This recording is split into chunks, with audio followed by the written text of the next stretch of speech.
Hey, what's up, guys? Welcome to the daily Pokemon card live stream. It's me, Mr. Cardconomist. I'm back again. We have a new thing in the mail. One Piece OP16 has arrived. We just got the English version. It's the restock. So you've got OP16 open before OP17 launches. So it's a new English OP16. We'll say Gym Heroes Break on the move. Yes, it moved last night. And Pikachu, let's see, Chibi, Pikachu, is it Chibi with the I? How do you spell Chibi? I don't remember. Oops, give me a second. How do you spell Chibi? Chibi, okay. Chibi, Pikachu, waiting in Crimson Invasion. Box split. Oop. We're gonna hit save. Now the OP16, I probably already priced it. Let's take a quick look. It's gonna be under new releases. OP16, 13 per pack. All right, cool. So let's jump over here. We're gonna get, let's get the ads turned on. We're starting virtually at 4 p.m. again, very late. But what happened was the air conditioning guy came over around I want to say like 3:20ish, and then he started working, and he was done pretty quickly actually. He didn't take too long. The repair cost $240. But the rooms were still roasting hot, so honestly, I just kind of said we'll just start late and have a nice air conditioned room. So the air conditioning is working again, and the room's pretty tolerable. I have the fan off. It's cold air coming out of the vents again, so that's a big improvement. All right, we're heading over to the One Piece menu. We're gonna say English OP16, $13. Oh wow, that makes it pretty cheap. It says cheap as OP10. Okay, we're gonna hit save on that. That's good. And now we're gonna go into, so the last order was Kihyun Row last night, was that right? And then we're gonna go into products, add new product. That man is a hero. Yeah, the room was getting up to like 80 to 85 degrees, and it was, man, I was sweating my ass off yesterday. Nighttime, still uncomfortable, not as bad, but hot in the day. But yeah, the AC is back. Product name, English, One Piece OP16. That's going to be the name of this, I guess. And then we're going to say 24 packs per box. And then we're going to set the price to $13, and then we're going to hit publish. Now, we have to come up with a picture for this. 16 English booster box.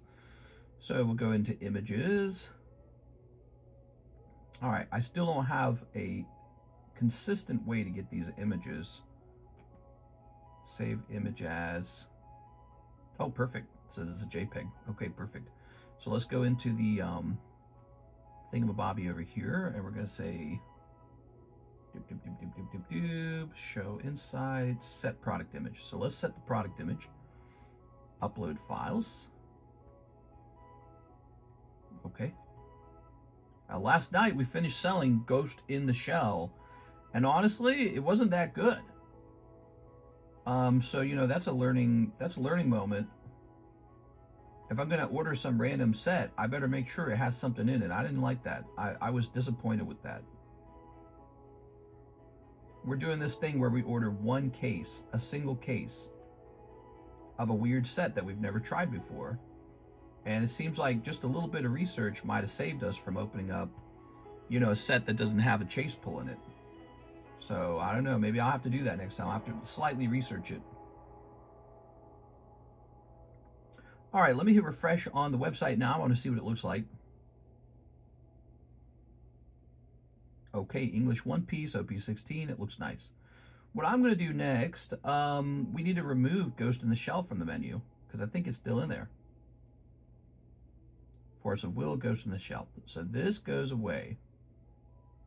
I've never opened Force of Will before. I have seen Force of Will hits. So that box maybe just didn't have any. Okay, and over here we're going to look up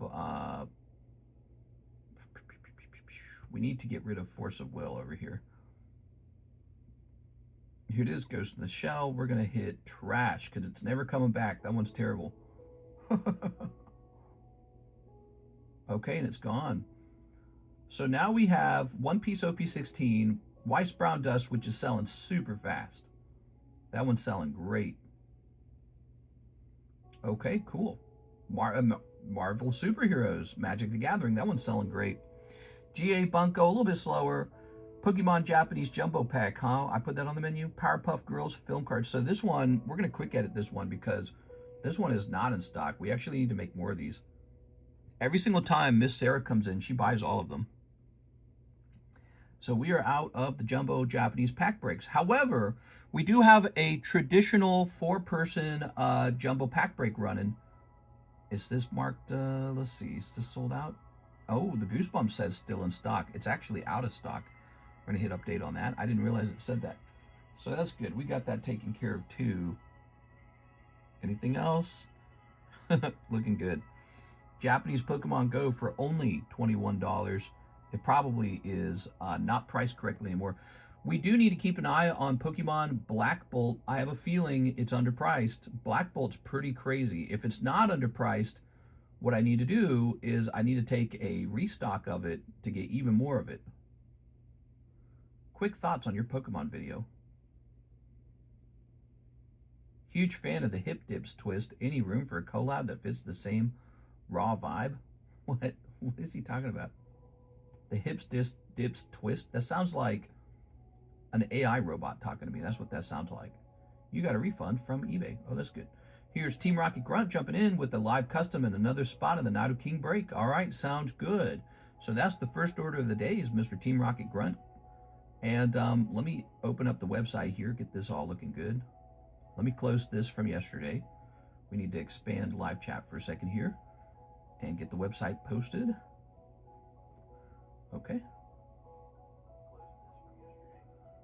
All right. What about Cookie Run Brave Verse? What? The Discord's Nines channel is so confusing because a lot of the cards are sold but not marked off. Yeah, we're getting close to being ready to do rotations. Maybe I rotate the Nines box next. What do you think? Rotate the Nines box? All right. Still a little bit warm in here. It's not as bad though, definitely. It's definitely cooled down. Okay. Grabbing this. Now, we're going to head off to... yeah, the live chat. Here we are. Sorry, guys. Just a bit of a setup there. We're going to get that new set in the menu. OP16. There it is. English OP16. It's here, everybody.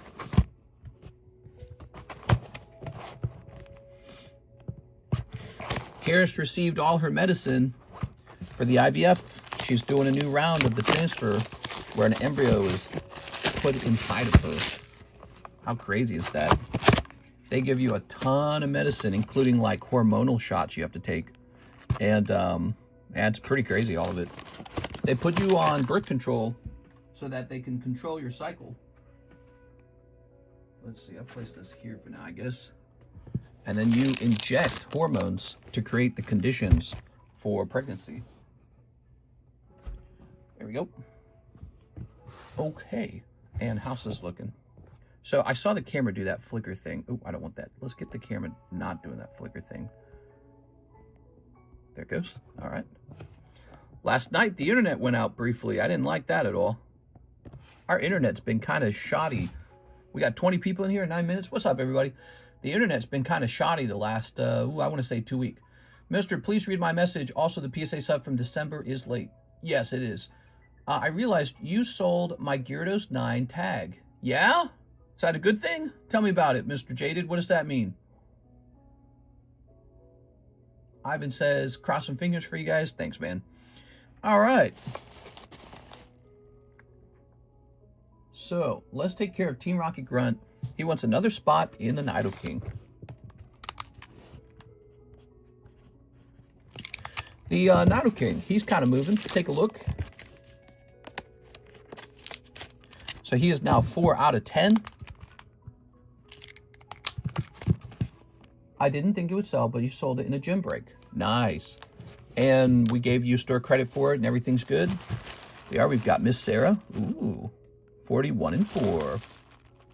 So this is the new jumbo pack break. It's mostly Pokemon. Okay, so we got Ghastly and Boo. We got Ascended Heroes. So these are all the booster packs you get in this one. It's mostly Pokemon, $40 to get in here. It's a 1 in 4 odds to get all the packs to yourself. Imagine getting all these packs for 40 bucks. Okay, it is. There's also 2 free cards, Ghastly and Boo. And the Boo's probably a 10. I mean, look at the centering on it. It's insanely good. I probably shouldn't even be giving it away. I should just be grading it. It doesn't make any sense. But I said, give the people some of these nice poker cards. Pin it. Oh, did I not pin the website? All right. We're going to hit pin right now. Pin. Did it work? Hold on, let me see. I think it worked. Yeah, it worked. All right, cool. So here we are. Lovely jumbo pack break. Just wanted to show that off. Nado King at 4. Let's go get that live custom for Mr. Team Rocket Grunt. Charizard there for sale for $30,000. I received an offer, by the way, guys. I received an offer for 3 gold star cards, all 3 of them. The Mudkip, the Charizard, and the Gyarados. I received an offer from somebody who appears very legitimate. They want all 3 of them for $500,000. What do you guys think of it? Should I just take it? I should be like, all right. 1 cold Esper. Ooh. Ooh. I should just sell it right now. What do you think? Do it, bro. I don't know, because I feel like I'll never see those cards again after that point. All right. 1 cold one. So tempting, though, you know? We could, like, move somewhere. We could move to a nice house somewhere. $500,000. I mean, if you had that with the equity in the 3 homes here, I could go move somewhere fancy. And then I'll be so happy. Hey, mister, at work right now. You're at work? What do you do for work, Mr. Musobot? I think we already know you'll never sell. Liquefy some man, YOLO. I know. The problem is with the gold stars, I only have 1 of each of them. I do have 3 legendary collection Charizards, so that's tempting to sell. Same with another item I have a couple of. I have 5 of the Crystal Guardians Charizard. Yeah, but I don't know. I mean, you only live once, right? YOLO.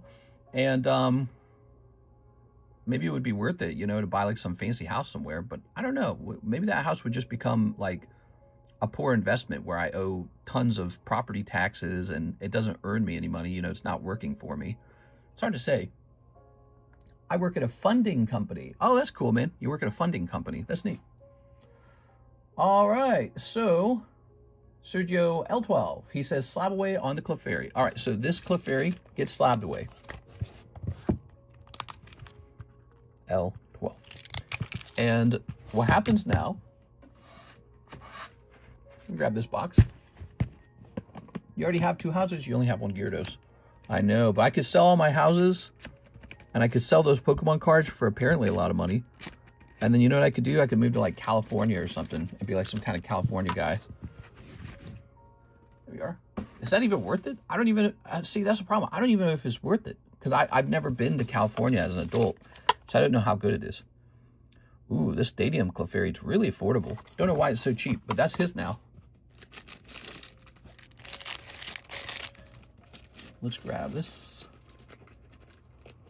They don't make any more. True. Imagine that I just upped and left the hobby. I sold every single card on eBay. Like I 100% liquidated every last card. And then I just bought like some kind of like $3 million home.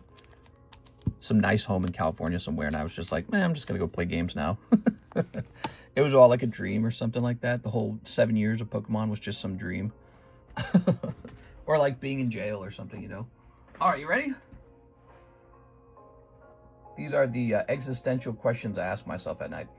Let's go over to Slab Away. I would never make it, you know that? I would end up getting right back into this because I'm too good at it. I would never be able to quit. I just like it too much. So I want to start doing Slab Away a little bit differently. I think the way Slab Away should work it should have the exact date of the submission, the exact date that you put it into Slabaway. So 7/14/26. That's the new thing. All right. And now Sergio, he's going to say 2 Clefairies. And the price, it looks like he had $40 in it already. The price is $630 minus 40, which is $590. All right, so there we go. Sergio L12. So from now on, we know the exact day that you start your Slabaway, and Slabaway is going to be a lot stricter. You do have to have it paid halfway down at the 3-month mark. When it comes to year-long Slabaways, those will have a special 15% fee on the whole slab, just like the way interest rates might work. So the Slabaway fee is much higher, and that's for full years, that is. In full years, it'll be quarterly tracking, so you have to have it a quarter paid down by the 3-month mark, halfway paid by the 6-month mark, 3/4 paid down by the, what would it be, like 9-month mark, 9-month. So that's how we're going to do that. So year-long Slabaways, it's all going to be a little stricter. Basically, it just means if you put something in Slabaway, it's not like a way for you to hold onto a card and then pay for it later if you want it. You have to keep up with it. So that's what we're talking about with Slabaway these days. It's a real issue. It's happening over and over and over again with lots of submissions where people don't really want to pay it down until like the very last second, and that's only if the slab went way up or something like that. That's a real issue. So people are using it, but you just got to keep up with it. That's all. All right, so what do we got over here? You know what we didn't do today? We did not ping Instagram. So we're going to ping Instagram. That's what we do now. We're jumping in here. We're live. Oops. We're live for, what's today? It's Wednesday? No, today's Tuesday, isn't it? Yeah, Tuesday. We're live for Tuesday daytime. Copy that. Post it. All right. Mike's side, he likes to post very similar content. We're both noticing that when I show off my really expensive cards, that is what gets a lot of attention in the algorithm. So the algorithm really does like it when you just show off your really expensive collection. Once again, proving my theory that owning the right cards in society gives you a lot of clicks, a lot of views. It's like, it's hard to beat it, you know? Very weird. Kind of like that one guy who got famous for home investing. I don't remember his name, but he's kind of a short guy, and he invested in California, and then I think he moved to Las Vegas. Well, he's always talking about his financial success in that area, and whether he annoys you or not, that guy gets a lot of attention. So you get attention for just being successful, having made easy money doing something that other people didn't do. That's the truth of it. You ever got the Hate You card set in, mister? I would be very interested in that. I just went off and immediately bought, I think, just one box of it. So I think we got a single box coming. All right, we're going to go ahead and dump a link in here. There we go. We're cross-advertising on Facebook as well. Our Facebook views are really crazy. We've got, in a very short period of time, we're getting like 1 million Facebook views. It says here, in the last 28 days, our Facebook views are at 800,000. Absolutely crazy. All right, 800,000. I just wish we could get them over here somehow. I don't think they want to do that. I think they just want to keep watching shorts. All right, we have an order here from Ivan Rodriguez. A big order. He says Slabaway. All right, $100 applied to Slabaway. Let's see. This is going to say 870. There we go.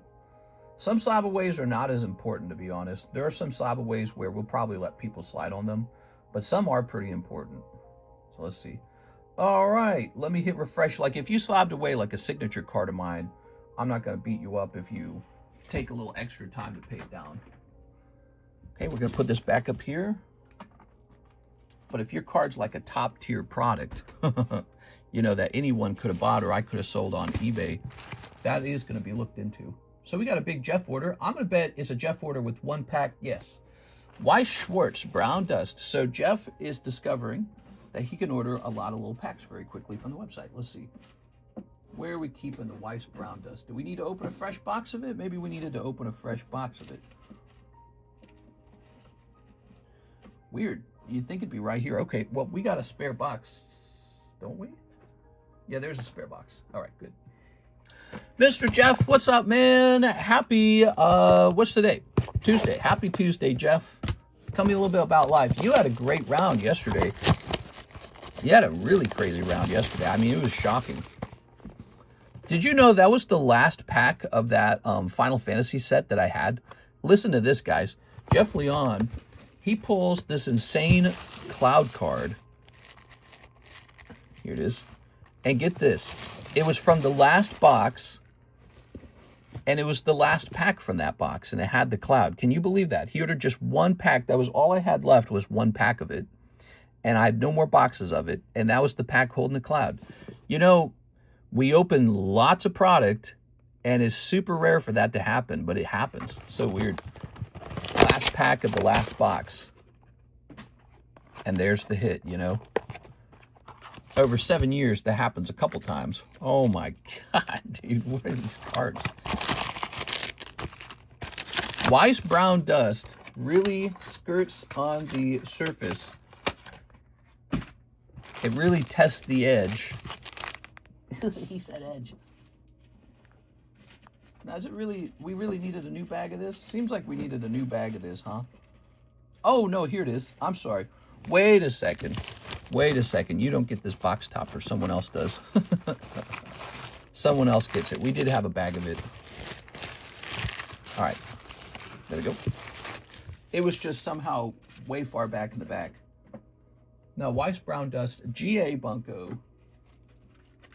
Okay, look at this. We do need a fresh box of GA Bunko, which we have right here.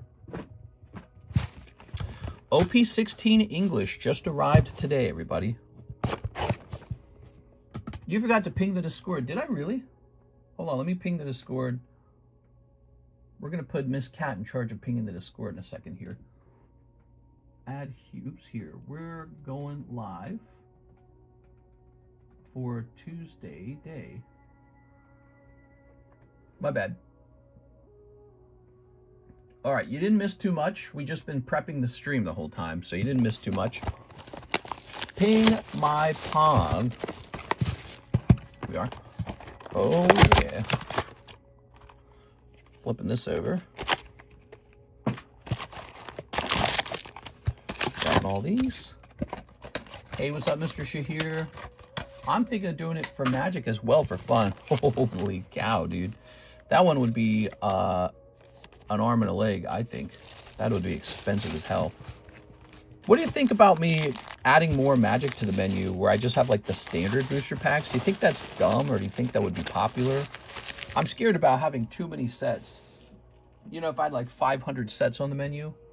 All right, so let's get through this. So you want a Nikkei first, Chainsaw first, Azure Lane Volume 2 Japanese, Gushing Over Magical Girls, Azure Lane Volume 2 English, Azure Lane Volume 1.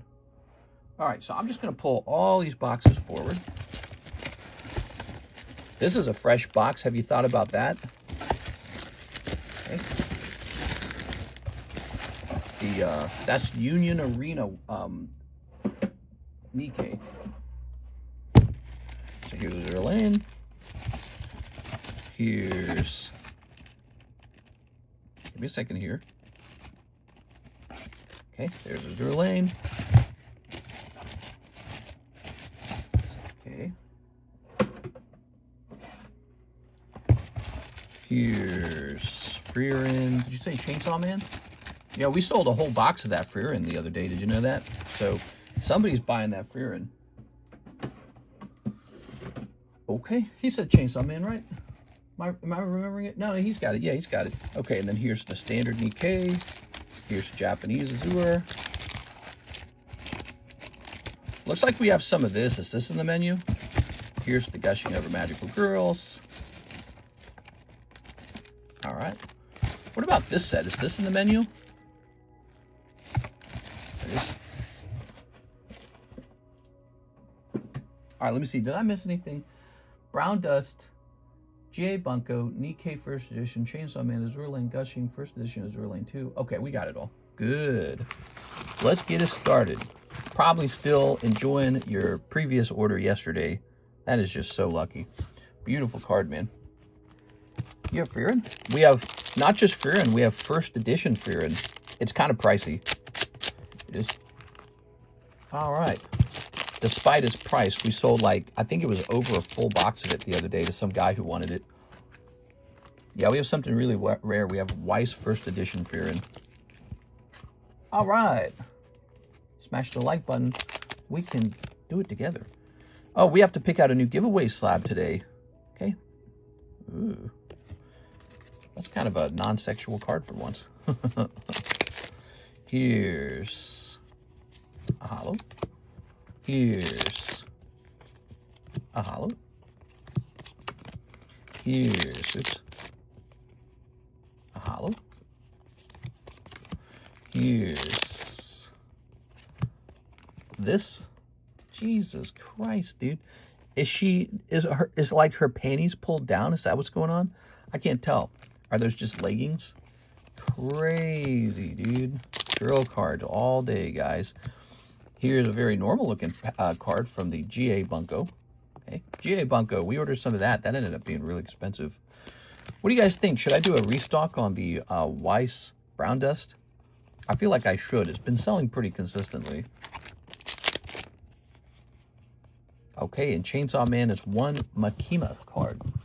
Horizontal 2 days in a row. I'm in heaven. I'm just kind of lazy. I actually, believe it or not, I actually enjoy the horizontal myself. And the main reason we were doing vertical was to attract a new audience, maybe like the audience that's flipping through. But you know what? I've been watching the numbers for a long time. Remember, we were like tracking the numbers. And you know what I noticed? Over time, vertical started out as giving you lots of extra viewers.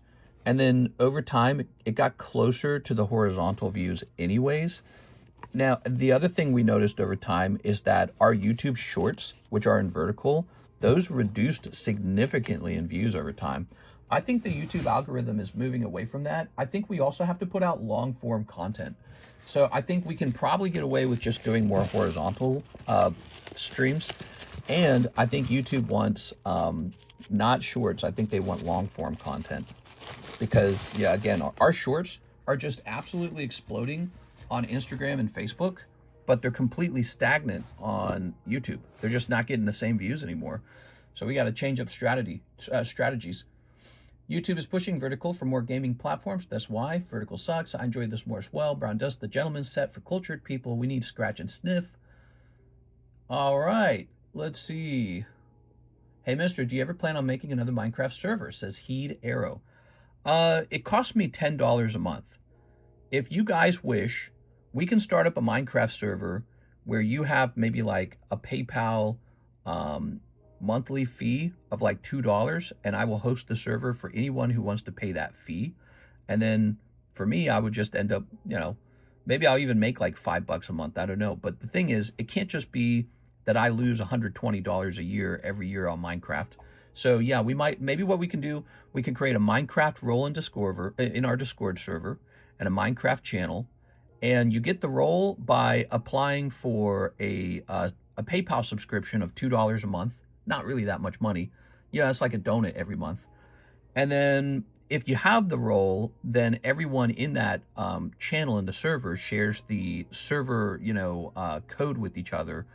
And then you can all get in and out of it as you please, if that would make you happy. I did it, mister, for fun. Like I said, sold a big magic card, so feeling spicy.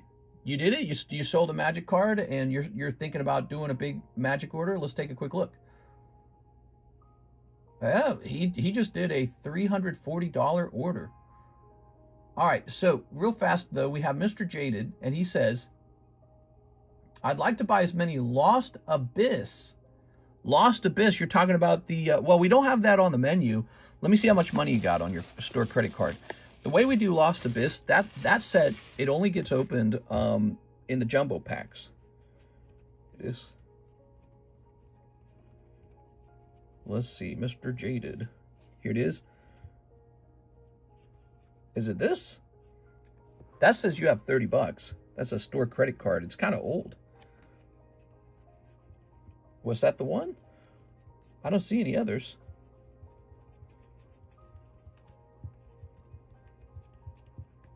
That's got to be it, because I don't see any others. All right. Good games. Which card was it, Jeff Leon? Yeah, I sold a $5,000 raw magic card. Damn, that's cool, man. We had NHCC, you know that guy? He pulled a Gengar Prime out of one of our mega breaks on the table out here. Or it might have been called Rare Candy at the time, I don't know. But he would have pulled that in 2023 or 2024 when Pokemon cards were cheap. And he just sold that for like, I can't remember. Did he say it was like 20,000 or something? I don't remember. It was some giant number. It was like 20 or 40. I don't remember. But that guy just got rich off of one card sale. And I think he's using it to just sort of pretty much just buy more cards. Eddie Markov serialized. GG's, which card was it? Hey, what's up, PDX? We're almost sold out of these junk packs, by the way. Look at this, guys. A couple of these were selling last night. These are $3 a piece. What are they made out of? They're made out of junk. All right. I didn't realize they weren't sold individually anymore. Oh, the Lost Abyss. Yeah, they're not sold individually. I could probably give you 3 for this store credit card if you want them. How much does a Lost Abyss box cost these days? I don't even keep up with it. Yeah, it's not listed anywhere.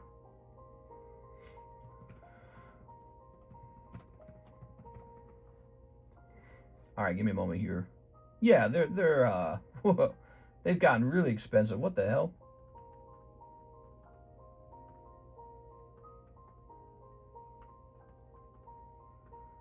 Oh man, they're $15 a piece. I can give you 2 of them if you want. By the way, here's a slightly cheaper one. Hold on. So this one's in the US. That helps a lot.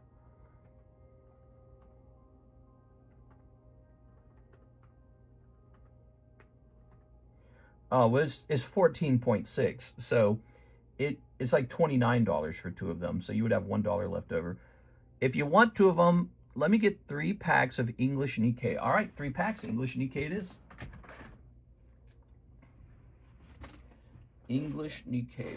Oops. I could definitely get you that. Here's 1 pack. That pack was just roaming. I don't know why it was roaming. And 2 more of these. All right. Good. What's this? This is a whole box of Royal Blood. Wonder why I had that in there. Maybe it's because I think I need a new box of it soon. If you guys are just joining the stream, don't forget to join this new jumbo pack break. Miss Sarah Dusenberry's already in it. We need only 3 more people. $40 to jump in there. If you get pulled, you get the entire pack. Pretty fun. I think we hosted like 30 or 40 of those over time. They all went off. Okay, Mr. Jaded. Ready? Let's see if he gets like a Siggy.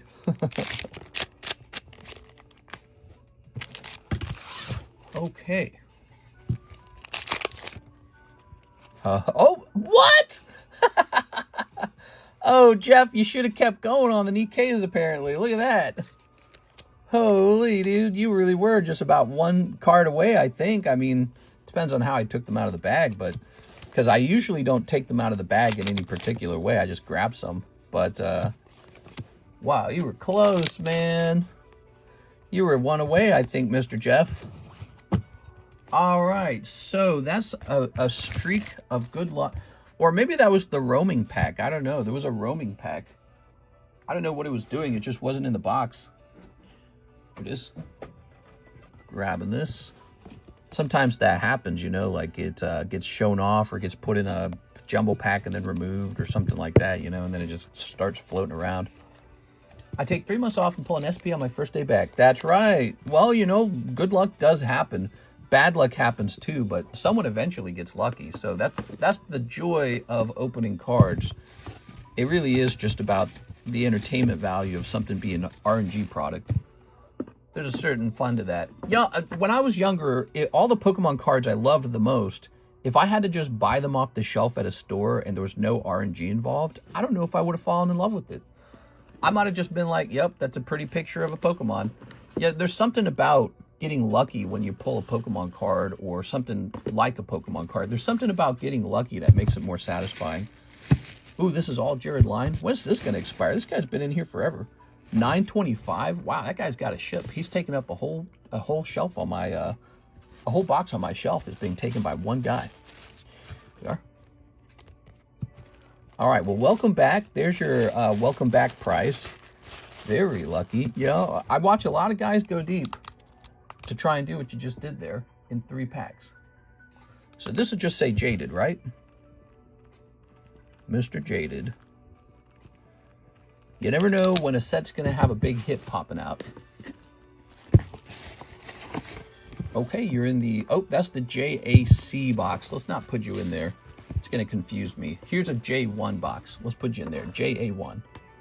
By the way, do I have a fresh box of Sneaker Bunko lying around? Let's grab this. I'm going to grab this box of Sneaky Bunko.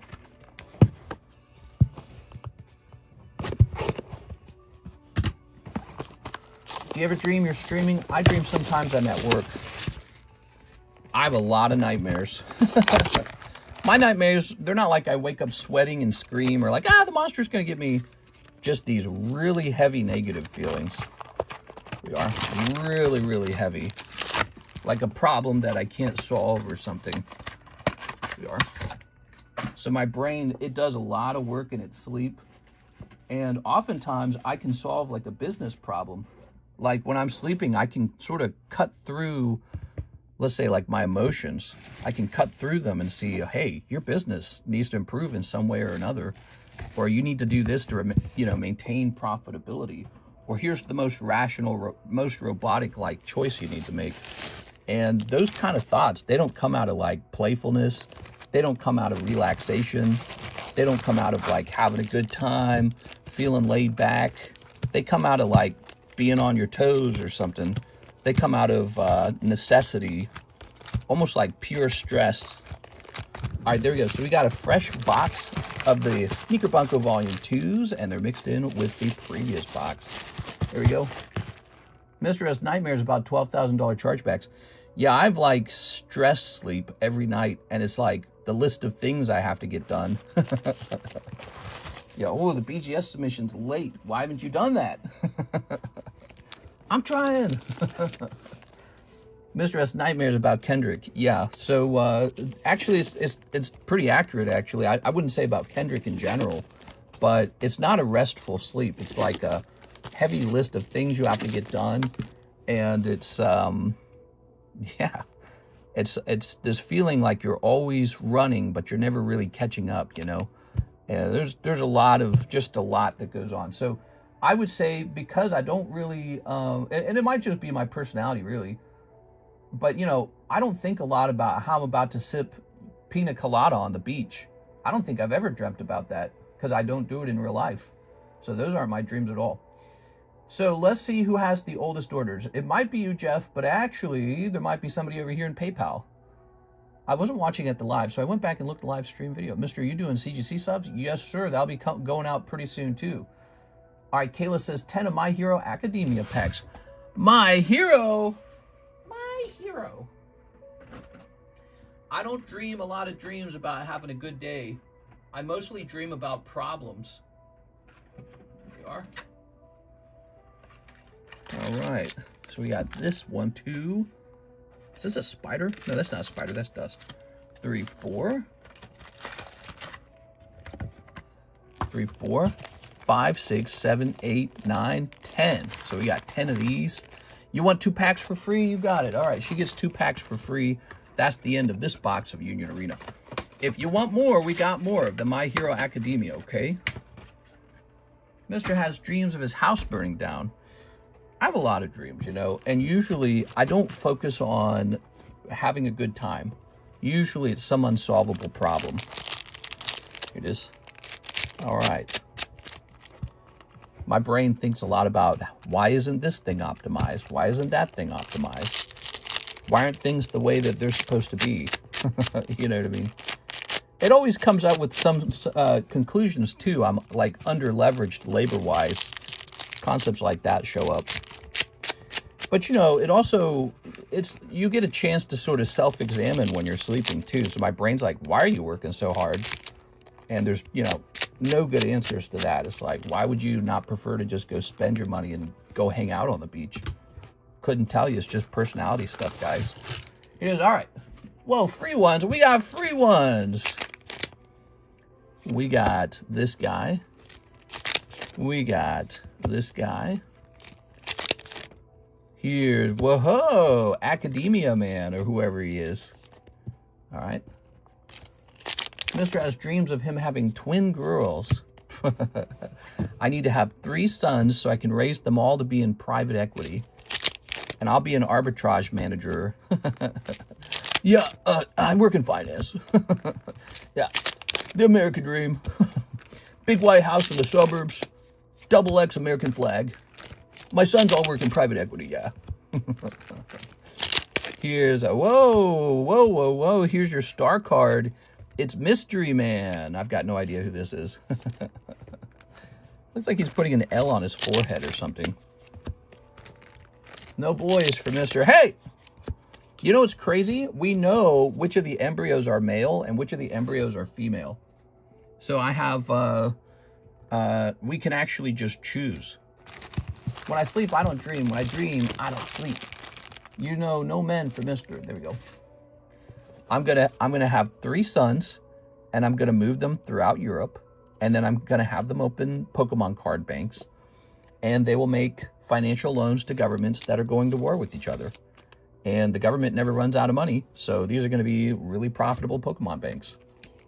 We are. All right, there we have it. Whoa, look at that. Very nice. So Miss Kayla.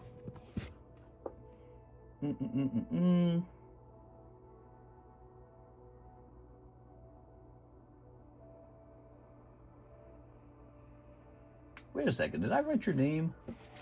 Here it is.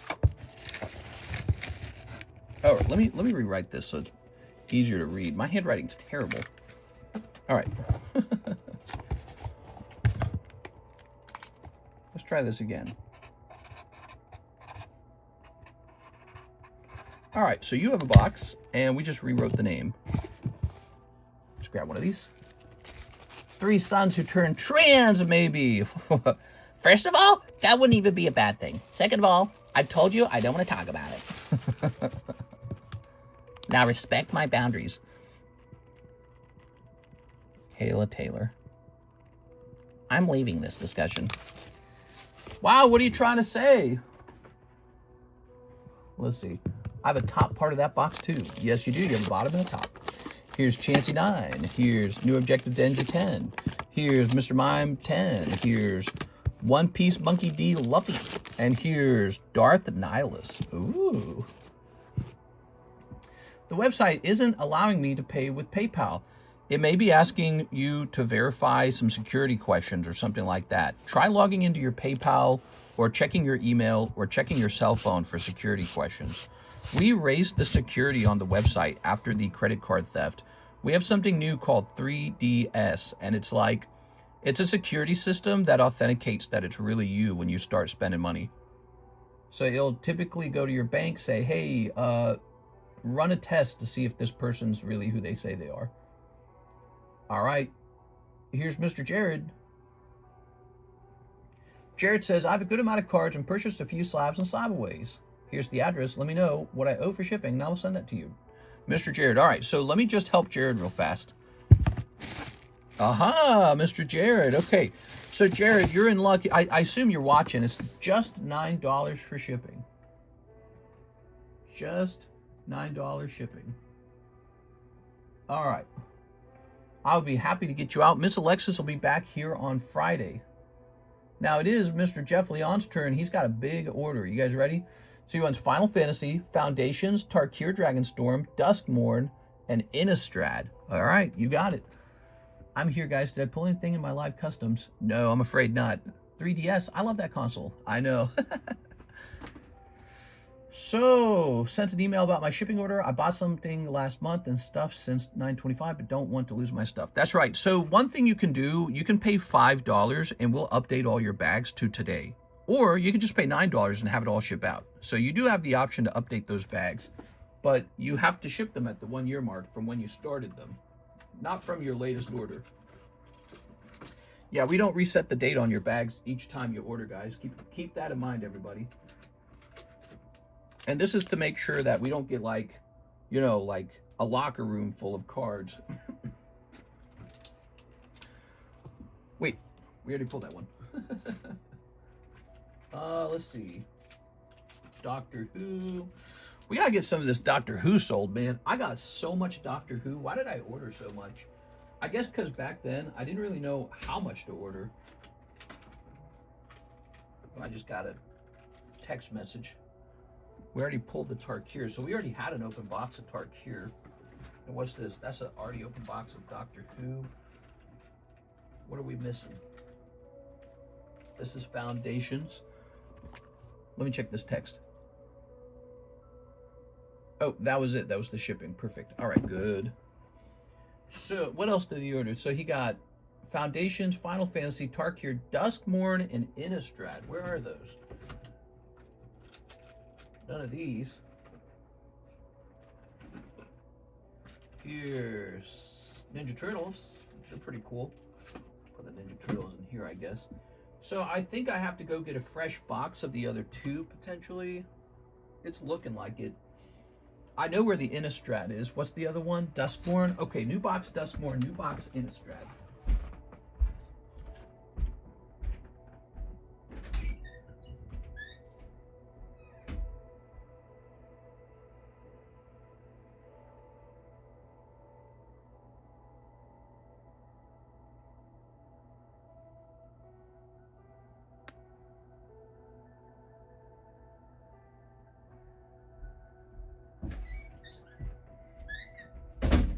Oh, yeah.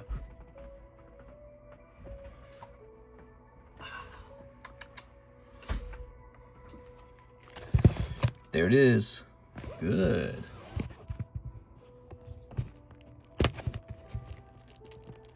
This is Halo music. Halo ambience. I don't want this. I'm going to hit I just like this and get rid of that. Let's jump over here. I want it to play like good Minecraft music. Is that impossible?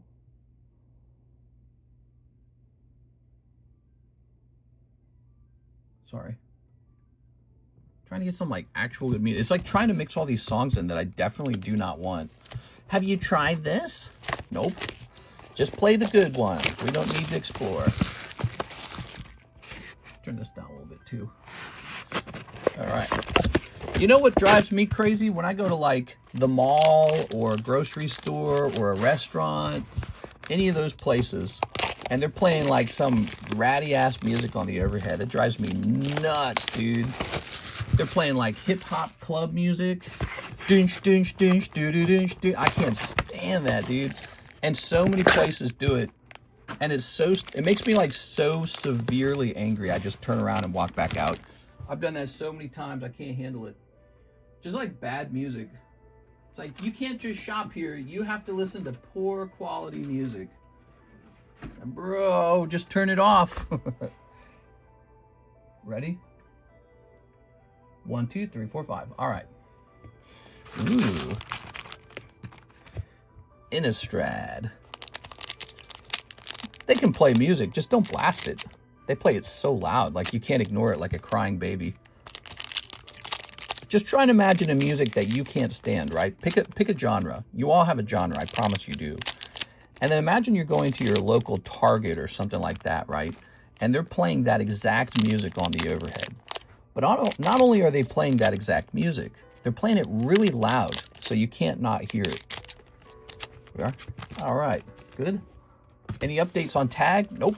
They're moving as slow as a slug. All right, here goes. My hero. Oh, that looks nice. Jill, Shiva's dominant. Oops.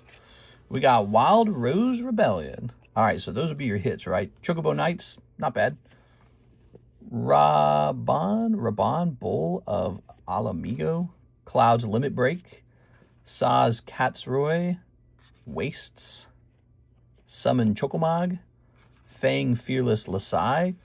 Ridya's Return, Final Days, Prima Vista, Slash, Scorpion, Resentful, Revelations. Any Sephiroth cards, even if they don't say Sephiroth, are pretty cool. So over here, I'm going to put Chocobo Knights in the front. I like Chocobo Knights. You can call tag and ask them what the F is going on. Yeah, I mean, maybe it's a squeaky wheel gets the oil kind of situation. Maybe if I complain a lot, they'll work faster because they don't want, like, I don't know, like a bad reputation. But, you know, I'm not looking to kind of stand out as a nuisance for them either. We had a deal, Tag and I, they were giving me better pricing, and I kind of want to maintain that when they open back up. So I don't want to give them a reason to not like me. Here's Tarkir. I can just inquire, but here's Clarion Conqueror. How many emails like that you think they're getting, you know, at this point per week? Ambling Stormshell, Rediscover the Way, Transforming Flourish. Our oldest submission with them is like 4 months old. If you think about it, PSA's oldest submission got up to like, I think over 6 months old. So they're not even as far behind as PSA was. Here's Riling Dawnbreaker. Okay, we've got Stormshriek Feral, Jesky, Sandsteep, Venerated Stormsinger, Saga Pummeler, Summit Intimidator, Bloodfell Caves, and Snowmelt Stag. You're a partner. Yeah, we get the little partner thing with them. They give us a little discount. And, you know, back then they would tell us that they prioritize on getting the partner submissions turned around faster. And so that was really cool. And then they ended all that, sadly. They closed down. I imagine when they open back up, they're going to have like higher priced grading. And I don't know what happens to our contract. Like, is it still, you know, intact? Like, I don't know what their plan is. But I like them. I like them better than CGC. CGC is cool too, though. We're going to be grading a lot with CGC. You guys are going to see a lot of CGC slabs up on this table in 6 months probably. Here's Drake. Twin Flame Tyrant. Ooh, that looks fantastic. That's Foundations. That looks really cool. Ashroot Animist. Itali Primal Storm. Authority of the Consoles. Kellen Planar Trailblazer. Mountain. Hidetsugagu's Second Right. Burnished Heart. Midnight Snack. Self-Reflection. Lunawar Elves. Pilfer. Armazor Guide. Mocking Sprite. Sower of Chaos. Excuse me. Tag is a true competitor to PSA. We need more of those. They're all different. BGS has Black Label. Tag has every single card gets a grading report, and they got their crystal clear holders. CGC, I would describe them as one of the cheapest grading options, which allows you to sell the card a little bit cheaper. And I'm pretty sure they're decked out with a lot of technology too. Like, have you ever seen a CGC grading station? They've shown them. They got this gigantic overhanging camera that does like a huge magnification of your card and highlights flaws. So I don't know if you guys have seen that before, but that's how they do it. So CGC is using an awful lot of technology on their grading. So really, whether you believe a CGC Pristine 10 is valuable or not is up to sort of like your beliefs as a consumer. But they're not lacking technology when they make the decision on what's a Pristine 10 and what's a Gem 10. The real problem for CGC is that when they updated from 9.5 to 10s, they should have rejected a bunch of 9.5s. That's the actual problem. But as the years go by, that problem gets smaller and smaller. You know why? Because as the years go by, most of the new slabs graded are now graded in the new time period with the new grading rubric. So you just got to check your Gem 10s carefully and decide how you feel about it. Vanish from sight. Yeah, like over time, most Gem 10s will be modernly graded. Peculiar Lighthouse, Rite of the Moth. Untimely Malfunction. Wickerfolk Thresher. Conductive Machete. Forest. Okay. Here's Central Elevator. Winter Cynical Opportunist. Fear of Missing Out. Enduring Tenacity. And Waltz of Rage. All right, nothing crazy coming out of Duskmorn. BGS and CGC doing their own grading, not go same as PSA. BGS and CGC belong to PSA anyways. No. BGS and SGC belong to PSA. Yeah. You say its name. Pristine 10 have value still, it seems. Yeah, I think people people still buy Pristine 10s. Definitely. And they're, by the way, if you didn't know this, they're PSA's closest competitor by volume. So somebody's out there buying a lot of CGC grading. Here's Wolf. Cryptolith. Well, I love these old style cards. Don't you guys love this?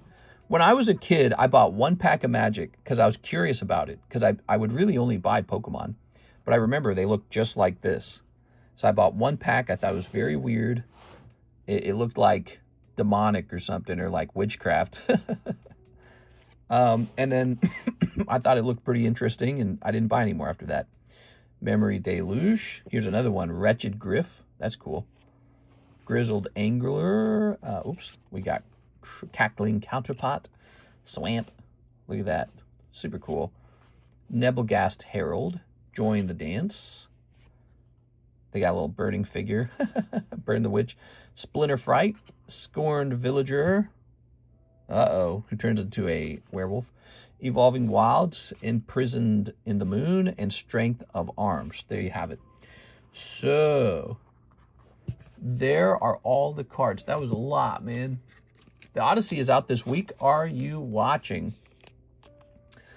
Probably not. And I'll tell you why. It's not just because of the controversial casting that they did for a film about a Greek story.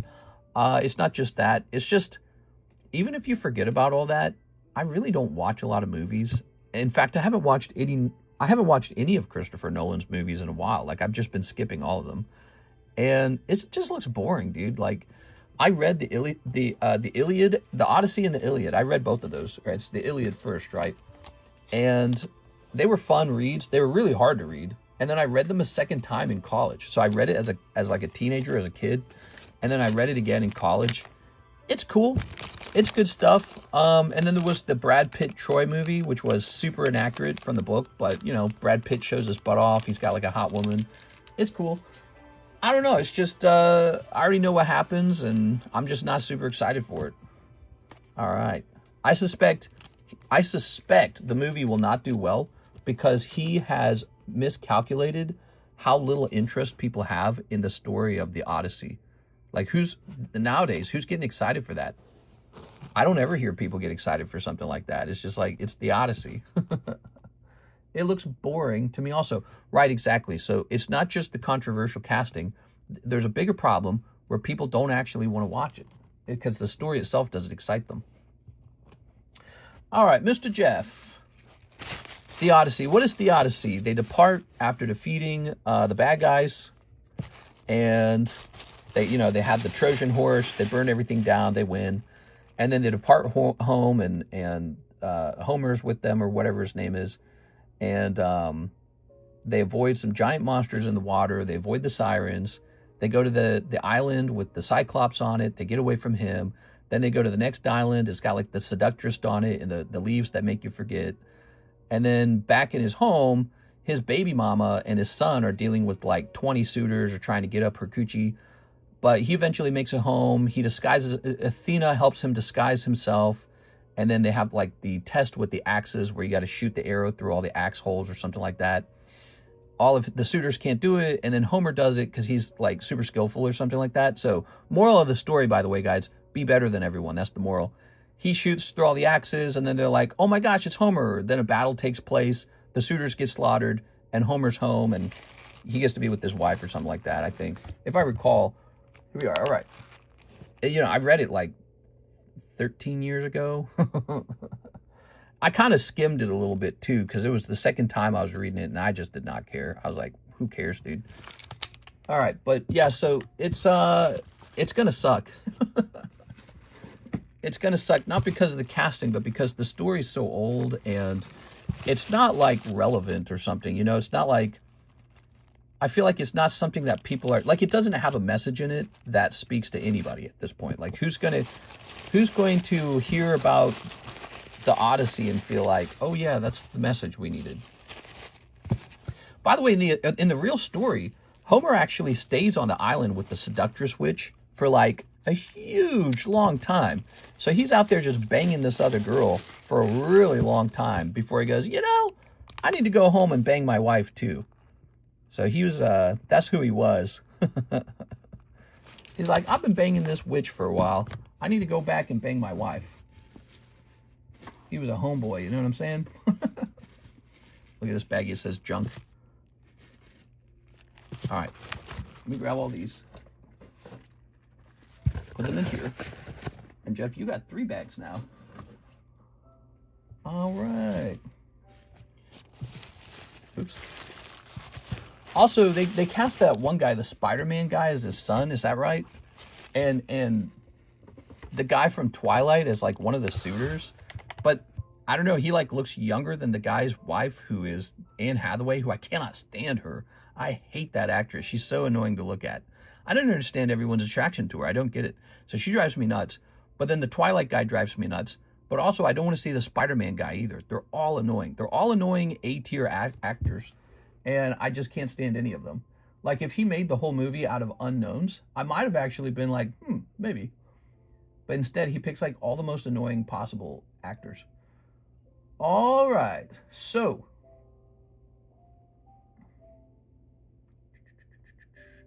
Here's Jared Line sent you an email. Oh, the shipping. Right. Okay, let's get that shipped. Oh, yeah. Look at this, guys. We're shipping Miss Jared Line, finally. Mr. Hates White People. Oh, yeah, like Zendaya's going to be in there. I can't stand her either. She has, like, the most frumpiest frowny face. So she's, like, the frumpiest actor, and everyone tells me she's, like, the hottest actor, and I can't stand being told that because it's so not true, and it's really annoying. So she's the frumpiest actor ever. And I don't buy it that she's the hottest actress. And who else is in there that's super annoying? They did the controversial pick, the Nubian Queen for Helen of Troy or something like that. So you see a lot of hate online for that. You hear people saying really hateful things like Helen of Detroit. It's a little bit funny at least, but no, but in the story, the whole reason they all went to war is because this one dude stole the other dude's wife. That's why they went to war. And the wife was like the most beautiful woman in the world. And so that's what the war is about. Hold on, let me change this music. That's Church of Pines, Sunkill Moon. You guys ever heard of that guy? Anyways, so she's the most beautiful woman in the world. That's a big role to fill. It is. And they can pick a woman of color, but they should have picked like the hottest. They should have picked a model, not just an actress. Just pick a model. Give her a couple lines, coach her on acting, but she needs to be insanely hot because that's the rule. That's the role. In the book, that's the role. What they say in the book isn't, oh, she was so wise, or oh, she was so emotional, or oh, she was so this, so that. No, she's the hottest girl. So they need to pick the hottest possible girl, and he has a chance to do that. And he just didn't do that. So I don't know why Christopher Nolan, maybe he thinks he can get away with anything he wants. But that's going to be one of the most controversial things in the film. The other controversial one is, let me turn this down. The one actress being cast as a Roman soldier, a dude, Elliot Page. Here we are. And so that's the other controversial choice. Other than that, I don't really think any of the other choices are that controversial. I mean, maybe Zendaya as the one goddess of war, whatever her name was. You know, that would have been a Greek-Roman goddess, a Greek goddess, and she's not Greek. So are there no Greek actors? They could have just picked a Greek girl out. All right, here we go. Mr. Jared. All right. So if you don't care about all that stuff, you still have the other problem where it's like, why am I watching The Odyssey? But I'm sure it will be available for review online as people start revealing, you know, all of the most important clips for the movie. Okay, that's pretty heavy. So we're going to say it's pretty heavy. Okay, we're going to let USPS fill in the zip code. You didn't give me a zip, so we're going to let it fill it in. Okay. All right, and so now it's just calculating the price of the label. I think Elliot Page's role would have been controversial no matter who she was cast as. Yeah, she's being cast in a male role, and she's a trans woman or trans man. I don't know what the rules are. rules are. She's a trans man, right? So she was a female. Now she's identifying as a man, and you know, there's a problem with that. She doesn't actually look that manly, you know, which maybe that is antiquated thinking, but it's like, okay, well, I don't know what to tell you. It's just people are going to notice it. People are going to notice it. They're going to be like, I don't know, bro. We are. All right. So Elliot Page cast as a soldier. We don't know who. Some people have speculated she got cast as Achilles. I don't think so.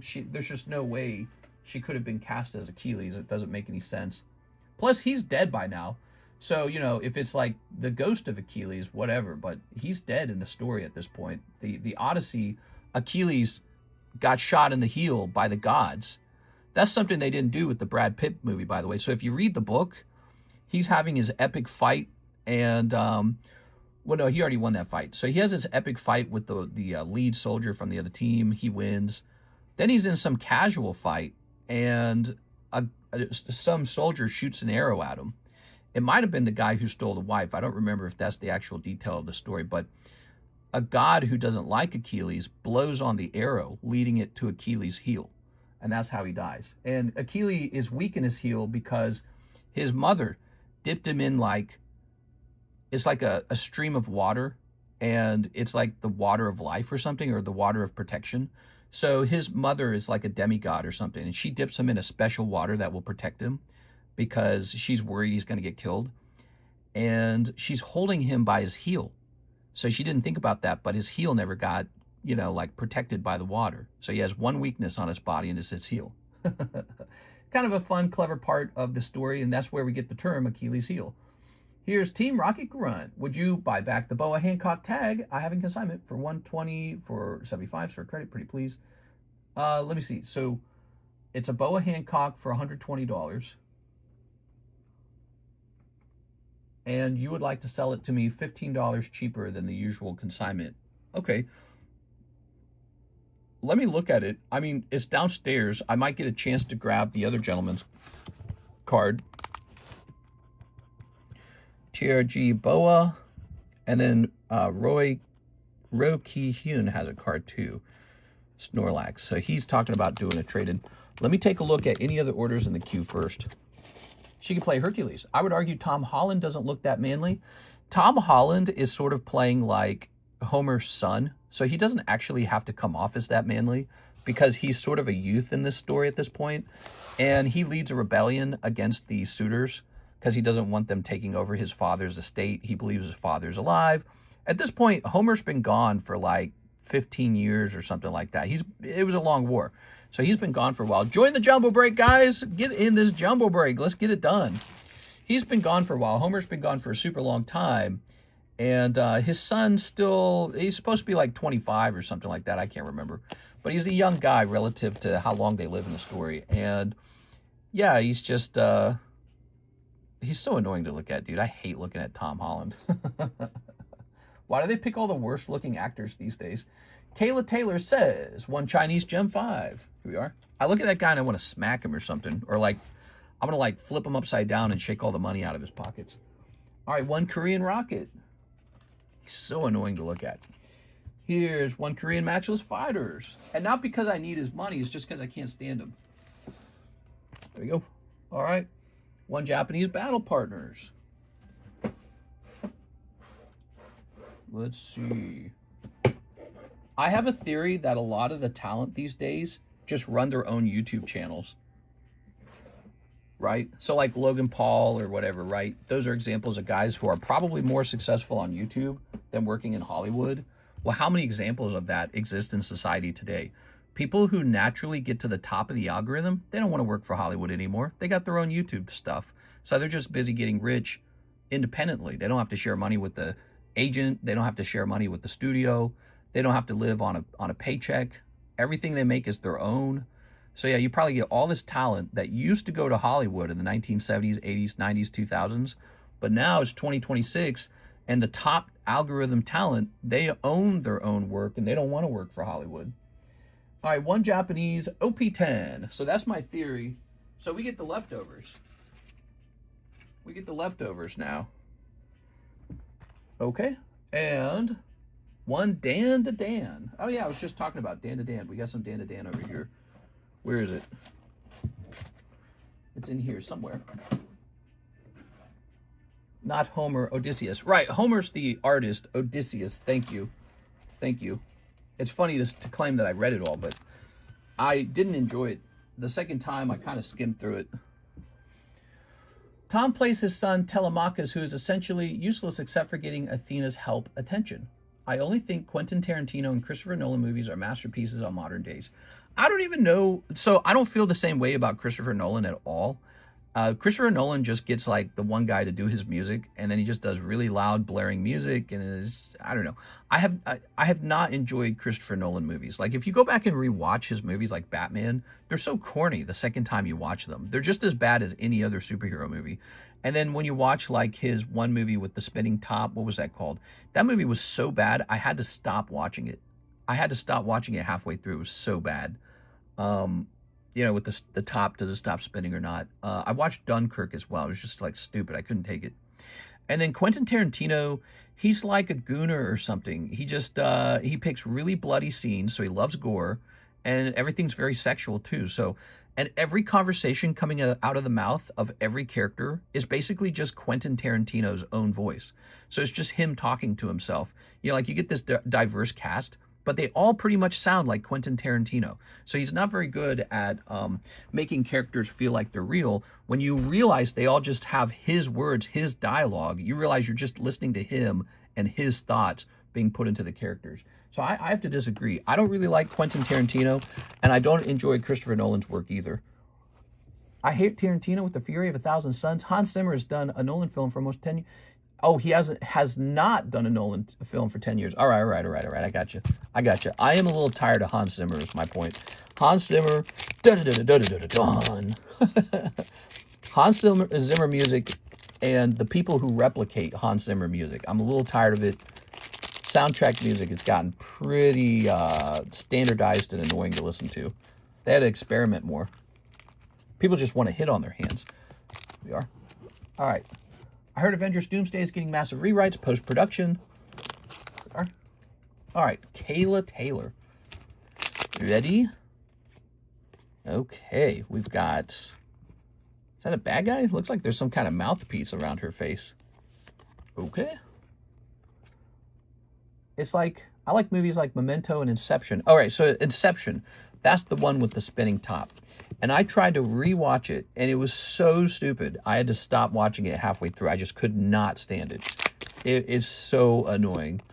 The first time I watched it, by the way, I was blown away. I was like, this is the coolest movie I've ever seen. That's why I thought the first time I watched it, that was a genuine response for me. I thought it was one of the coolest movies I'd seen in a long time. I'm like, it's so smart, it's so clever, it's so interesting, all the ideas are original. Second time I watch it, I just could not stand it. And I've always hated that actor, the main actor, Leonardo DiCaprio. He's got a really ugly face. I can't stand looking at him. He looks like he's got a squashed cat face. And so there's a couple actors that have that look. I don't know why it's popular. I hate looking at it. But, you know, first time I watched the film, I already knew I didn't like him because I remember him from the Titanic.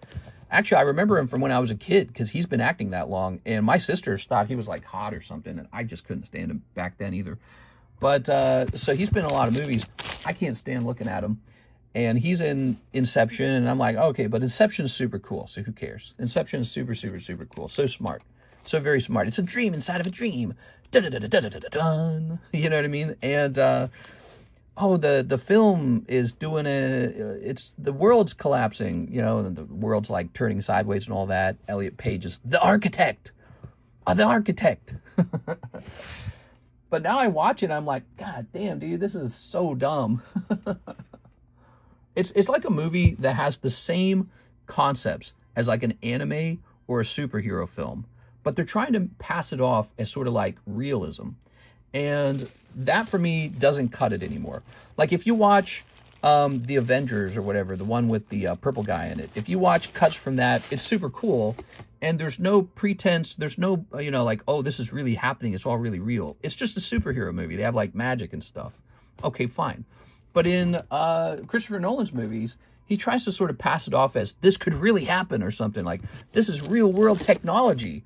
We have to plant, we have to incept him with a thought that he thinks is his or something like, you know, he strives so hard to make it realistic, but the actual ideas are so fake and made up. It's just like La La Land. It's really fake stuff. And it would be better almost if it just took place like Star Wars did in another universe. Then it would be easier for me to follow. But the fact that they sort of pass it off as real world is like, it just doesn't work for me anymore. As I watch it, I just get, my eyes roll. I'm like, oh my God, dude, get me out of here. Leo played in the horror movie Critters. I mean, it's still better than Ironheart. Is there a movie director you do like? Movies that I do like. I love Star Wars. Yeah, George Lucas, all the Star Wars films, 6 of them. And then Disney, it's over. So Star Wars was really fun. The whole Emperor, do it. He's great. Playing both sides, you know. He's the bad guy in the droid army. He's the senator for the Republic. All that's super smart, really fun, not too deep. Star Trek gets really deep, right? It gets really philosophical and stinky. Star Wars is sort of philosophical, but there is some thoughts to it. And I just really enjoyed Star Wars. That was fun.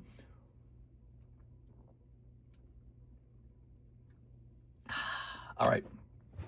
I don't like Dune, by the way. I've not been enjoying that. And I think Zendaya was miscast in that. Should have been an Arab girl. All right. So Mr. Robert says, would you be interested in a Dark Typhlosion PSA 9? Let's see.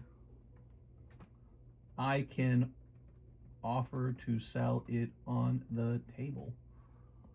There we go. Thank you, Robert. I hate Dune 2. I don't like Timothée Chalamet. He's like, it's almost like they tried to find the least masculine guy they can. Maybe masculinity's like evil these days. I don't know. But I wish they'd pick just like a more, I don't know, like a believable character. He's really annoying. Like, he looks almost like he should be wearing one of those white frocky things from the past. And he's part of like, I don't know, like French aristocracy. And he's never done anything real in life. It's just a terrible look. I can't get over it. So Timothée Chalamet, he drives me nuts. Star Wars Galaxy, we've got Naruto. Like, I don't aspire to be him, and I never will. And then Zendaya, she should have been a girl who's Arab or something. And it makes more sense. Dune, the desert, the Middle East. They didn't want to do that. I don't know why. Maybe they just don't have the actresses.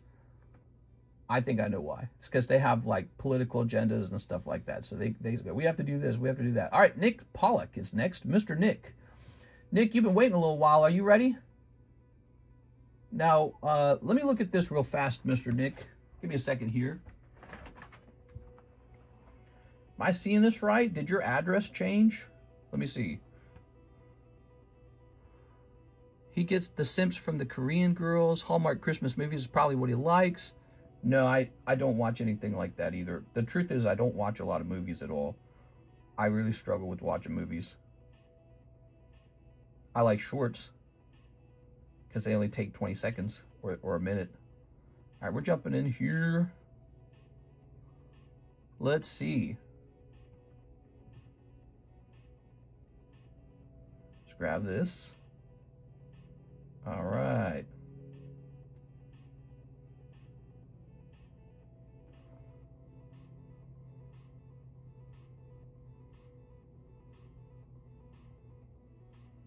Mr. watches Pokemon.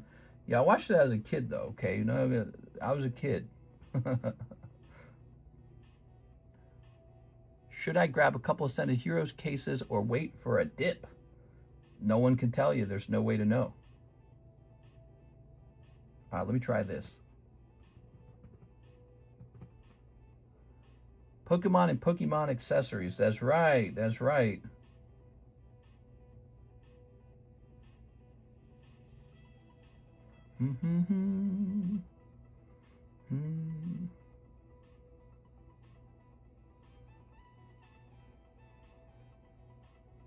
Okay, so I'm a little confused because your address the first time is a Missouri address and the second time it's a different address, but the street name stays the same. Does this exist? Let me see.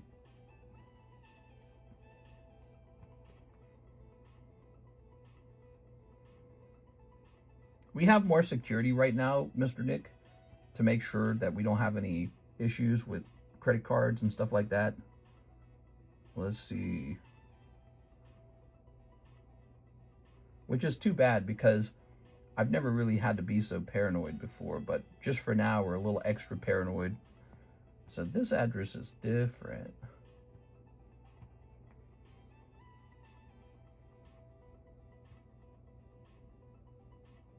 Okay. Thank you. And it should be the same. Not the Missouris. That's weird. My phone keeps saying it's in Missouri. Yeah, I hear you. All right. I think we might just service it. It's a pretty small order. Let me take another look at it. Let me ask you a question, though, Mr. Nick. Would it be possible for you to, like, log into PayPal and make a direct payment with PayPal?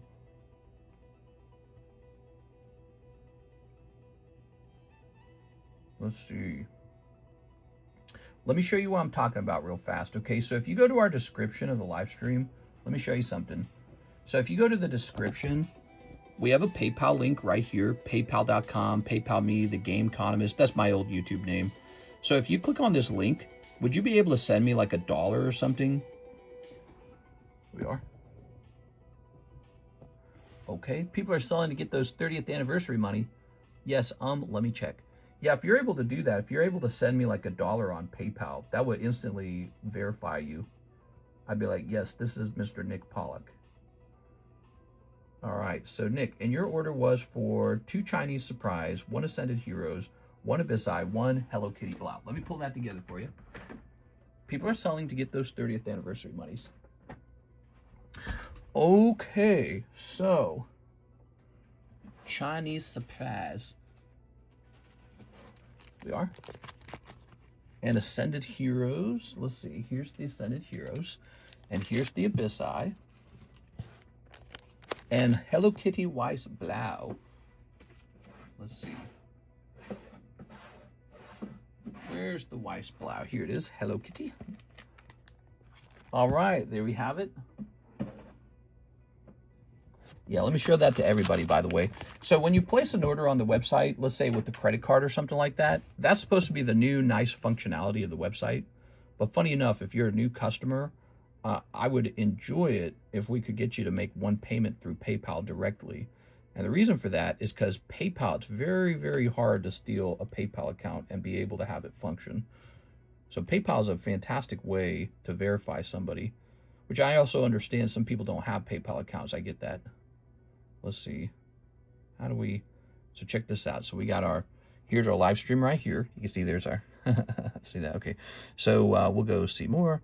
And then there it is. So you got some links here. Cash App, Venmo, Zelle, PayPal. Did we just get $10, Musabot? Thank you very much, Musabot. He just sent like a hippopotamus. Hello Kitty is for my 2-year-old daughter. People are starting to get those 30th anniversary monies. All right, so I just want to mention also to anybody who's ordering and it's like their first time, whatever you buy, if you want it to get shipped home to you, if it's your first time order here, like it's your first time getting shipped, we're going to include a signature with the actual label. So what'll happen is it'll be a certain type of signature. Well, they'll request to receive like an ID so they know exactly who received the package. Here it is. All right. So we're doing that now. That's another security measure we're taking after that really bad night the other night. We had a guy with the stolen credit cards order $12,000 of product. Here's Snorlax. Whoa. Gotta pay for a subscription fee on this amazing hosting. Oh, thanks, man. That's very nice of you. Here's, whoa, not bad. You got Happen Don Bowie.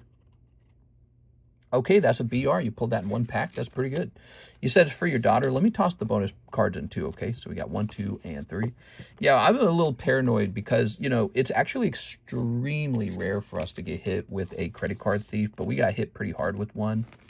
And it was through the website. So I'm seeing the website as sort of like a security flaw. But we went in, we made the website tougher now if you're making purchases. So that's good. And then the other change we made is now if you're a first-time buyer, on the first time we ship you, you're going to have to sign for the package and show ID, okay?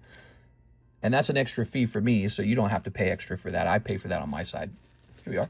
All right, we got your bag right here. Pollock Nick. Maybe it should be Nick Pollock, though. I think we'll make it Nick Pollock. Hold on. He opened it all but cards with him. 12K, did you open it all? We opened it all. I thought we were getting lucky with like a special big buyer, because here's what's crazy. I've been doing this a while, right? And we get buyers like that. We get buyers where they come in, they make a huge purchase, and it's just like a rare event. And it's happened multiple times in the past. And also at some point in the middle of the night, I kind of stopped counting how much he had bought. And I knew in the back of my mind, I knew there was a risk that he could be fake. But I also knew he could be real. We've met very big buyers before. Jennifer Yap, LaFlame, and some bigger guys in the past as well. You know, there was a guy who bought multiple boxes of XY Evolution from me, and he shipped it all out, and he was real. We had Nogla bought like, he did the same thing. He bought like $12,000 worth of cards in one day. He shipped that all out. It was real. We had a guy, I don't remember his name. He bought a whole bunch of Shiny Star. It was real. So the interesting thing is, people who show up to the stream every single day, they don't spend like that. People like you guys. You guys buy a couple packs, and then you take a break. And, you know, because you're spreading it out. That's what you're doing. You're spending a little bit here, a little bit there. You can't really afford to go all in, balls deep. So the only time you ever see an order like that, where it's like balls deep, is with a new guy. New guys are the only ones who place orders like that. And so there's sort of like this risk where it's like you either turn them away and you miss out on the sale, or you accept their payment and you risk that it could be fake. Because we've had it fake too. We've had a couple fake ones. And that night was a fake one. So luckily it didn't ship out. So it did not ship out. So he didn't receive any of the product. But it's still pretty bad, you know, because it's like you just can't have that. And I don't think the products he pulled adds up to $12,000. Like, part of it is you need luck, right? You need him to get lucky with his pulls for it to be worth it. Joseph Jones was a legend. Well, yeah, we also had like a celebrity artist, musical artist come in. They just started dropping like $500 donations on me over and over again. And he did that like for the night. For the night, I think I just picked up like $2,000 from him. So there's people out there who really do just have huge chunks of money laying around, and they're able to do what they want with it. And they might decide to pick a rip and shipper that night and just go hog wild. And that has happened. And even more so now with Pokemon being so valuable and, you know, kind of establishing itself as very valuable, it's super possible for that to happen. And I thought, hey, maybe this was happening for us tonight. And again, I knew there was a risk that it was fake, because it had been fake before in the past. So I knew there was risks. Here's Miss Sarah. Look at this. She's in the new jumbo pack break. Jump in there, guys. $40. Join Miss Sarah. See if you can beat her. A red flag with scammers, definitely the express priority immediate shipping request. Yeah, I agree with that too. What stream was this? It was a couple streams back. Maybe a week ago. I would argue Sarah's a huge buyer as well. Yeah, she's really good. Sarah is a top customer right now, for sure. We're lucky to have her in our group. She's very nice to us. And she's been very lucky, actually. It's sort of paid off for her. Here's Mr. Jesus Calderon. Mr. Jesus, he says, 6 of the Poke Shuffles. Boy, people were going nuts on the Poke Shuffles for a while. We are. They're still our top selling product. This Poke Shuffle, people love the Poke Shuffles. I want to be a big buyer too, says Mr. Bot. Oh, that'd be cool. Okay, 1, 2, 3. 1, 2, 3, 4, 5, 6. Who's our biggest buyer? I'd say Sarah's up there for sure. She might be number 1.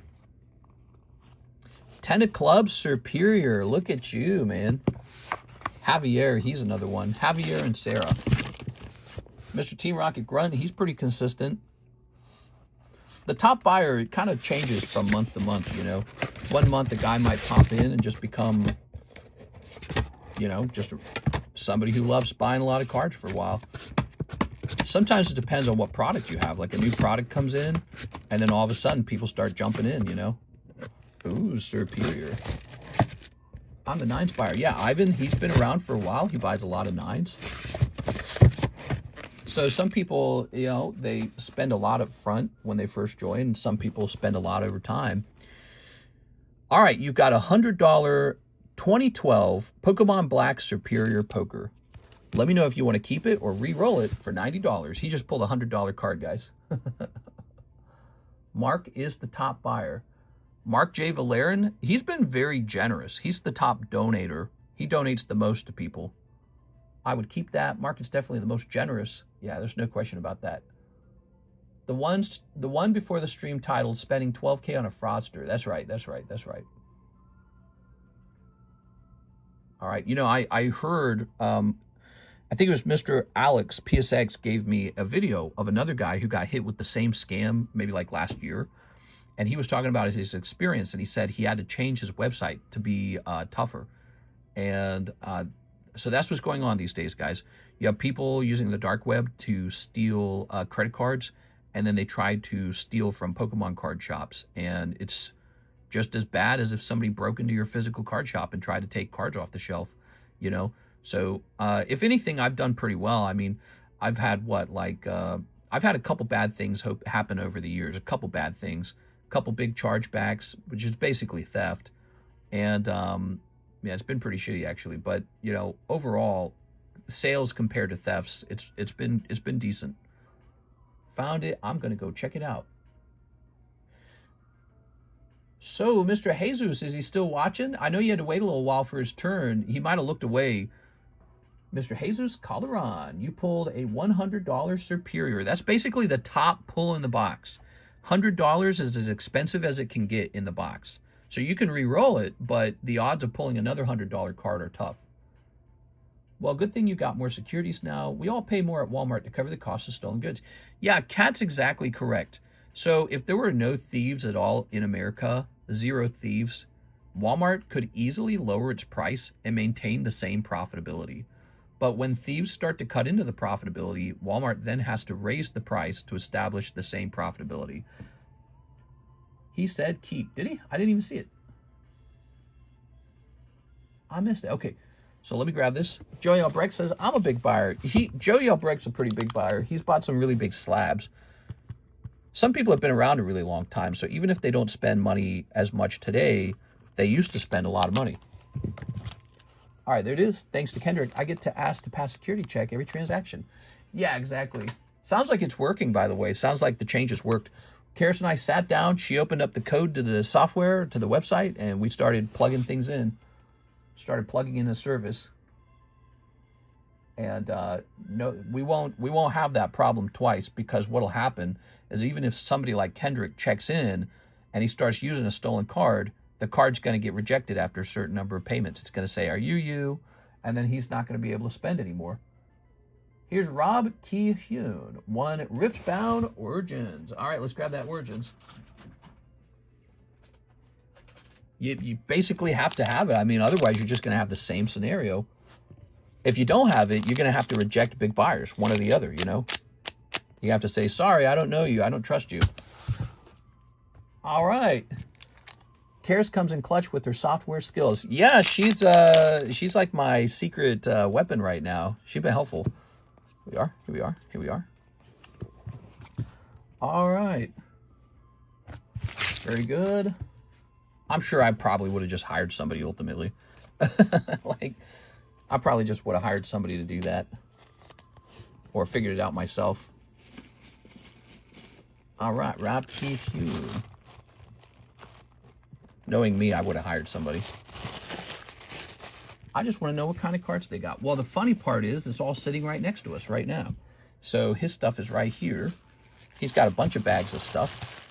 It's all here, and I intend to go through it real slow and grade it all, grade whatever can get a 10, and start working to make some of the money back. In the meantime, we have to report the guy who made the purchase to the federal government in a crime report. I don't know how that's going to work, but hopefully they test the address of the person. So I was talking to a cop about this, by the way. I was on a phone call with the cop about it yesterday, and he was explaining that what happened was no longer a misdemeanor, it was a felony crime. And so he said the odds that he gets investigated are much higher because of the severity of it. And then he was the one who told me what website to go to fill in a federal report for the credit card theft, because he says the person who did it is most likely still capable of stealing credit cards and may try to do it again to the next person. It is. All right. So you don't get reimbursed at all? Most likely I will never get reimbursed. What'll happen is I got this chunk of money in my PayPal account. It's a nice, big, pretty chunk of money. But the original owner of the credit card is going to charge the entire amount back. And I will contact PayPal and ask them not to charge me a chargeback fee. So hopefully they will bypass the chargeback fee, because otherwise I'm going to pay a tremendous chargeback fee. So not only will I lose the original amount, I'll have to actually pay PayPal like $1,000 in chargeback fees. It might be more than that.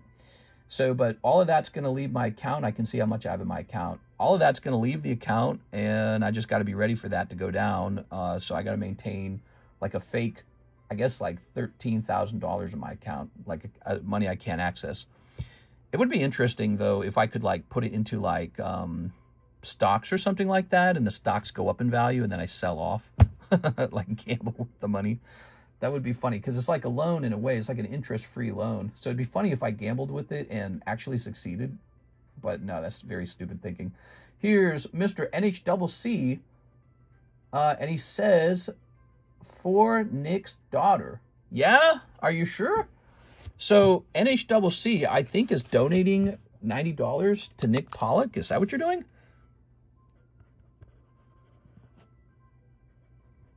That's pretty random, because this guy's a brand new guy.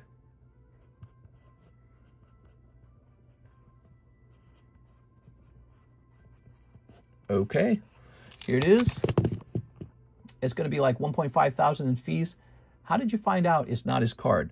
So the very next day, I was quickly contacted by a guy in Florida saying, so what are these $12,000 of charges on my card? And I was like, that's you buying Pokemon. He said, He says, that's a stolen card.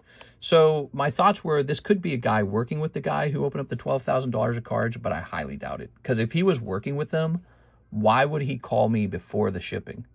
He would have called after the shipping. That's what would have happened. So he's definitely not working with them, in my opinion. And I'm going to be contacting him here and telling him, hey, be sure to fill out these, police reports. So I'm going to be telling him to do the same thing. We want him to also file a police report about it. All right, so that's just like $90 from NHCC to Nick Pollock. Wow, man, I'm gonna have to change my name to Nick. Holy, so July donations, NHCC, you'd move up from $90 to $110. Crazy. All right. Battle for a break spot, anyone? Yeah, you can set up all kinds of breaks. We also have a channel in Discord called, I believe it's called Gym Breaks LFG. And you can use that to coordinate breaks that you guys want to do. Wow, wow, wow. So he would also like, hear me out. Okay, wait a second. He wasn't just giving you $90. He was buying a whole box of Hello Kitty for your daughter. All right, give me a second. Let me go get a box. Let me go get a box.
All right, here we are.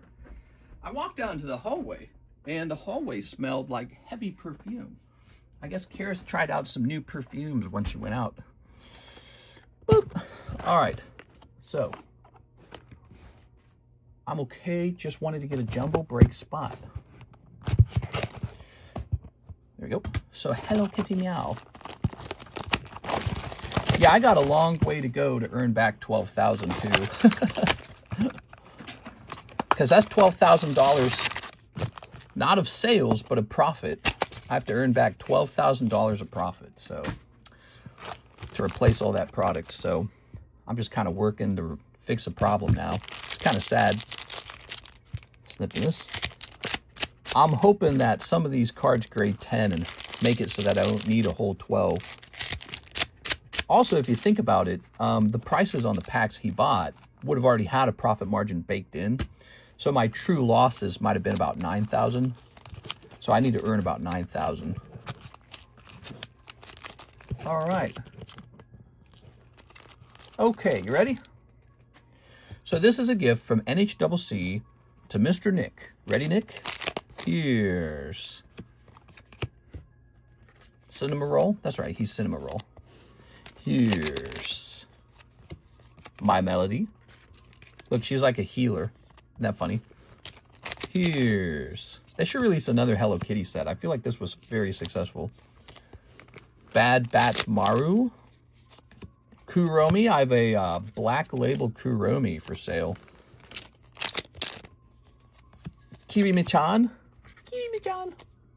Okay, we got Kirimi-chan. We've got Koro. It's Koro Kuririn. Kuririn. And here's Charmy Kitty. So charming. So funny, dude. All right. Charmy Kitty. We haven't seen the BR come out yet. Let's see what the BR is going to be. There's Cinema Roll again. He's part of like a boy band or something. Here's Pom Pom Purin with the little butthole there. Isn't that funny as hell? So there's the front. Or this is the back, actually. And here's the front. All right. And then last but not least, oh, we got Hang Yodon. And that's an SP. Very nice box. All right, lovely. Are you making new junk packs soon? I should. Yeah, I should. I mean, the box is running kind of low if you saw it. Probably about time. Nick Pollock. Here it is. All right, Mr. Nick. Popping this in here. Mr. Nick. Well. Here's our signature cards. This is for 2 signatures. Aki and Himeno. You get both of them. $320. Already graded 10. Graded by PSA. Okay, here's the new trade slab. So you can buy into here for 5 or trade into it. Here's a Himeno for 90. And here is Toad, but it's backwards for 65. PSA encapsulated it backwards. Joseph Smith says he'll take one other shuffle. All right, you ready?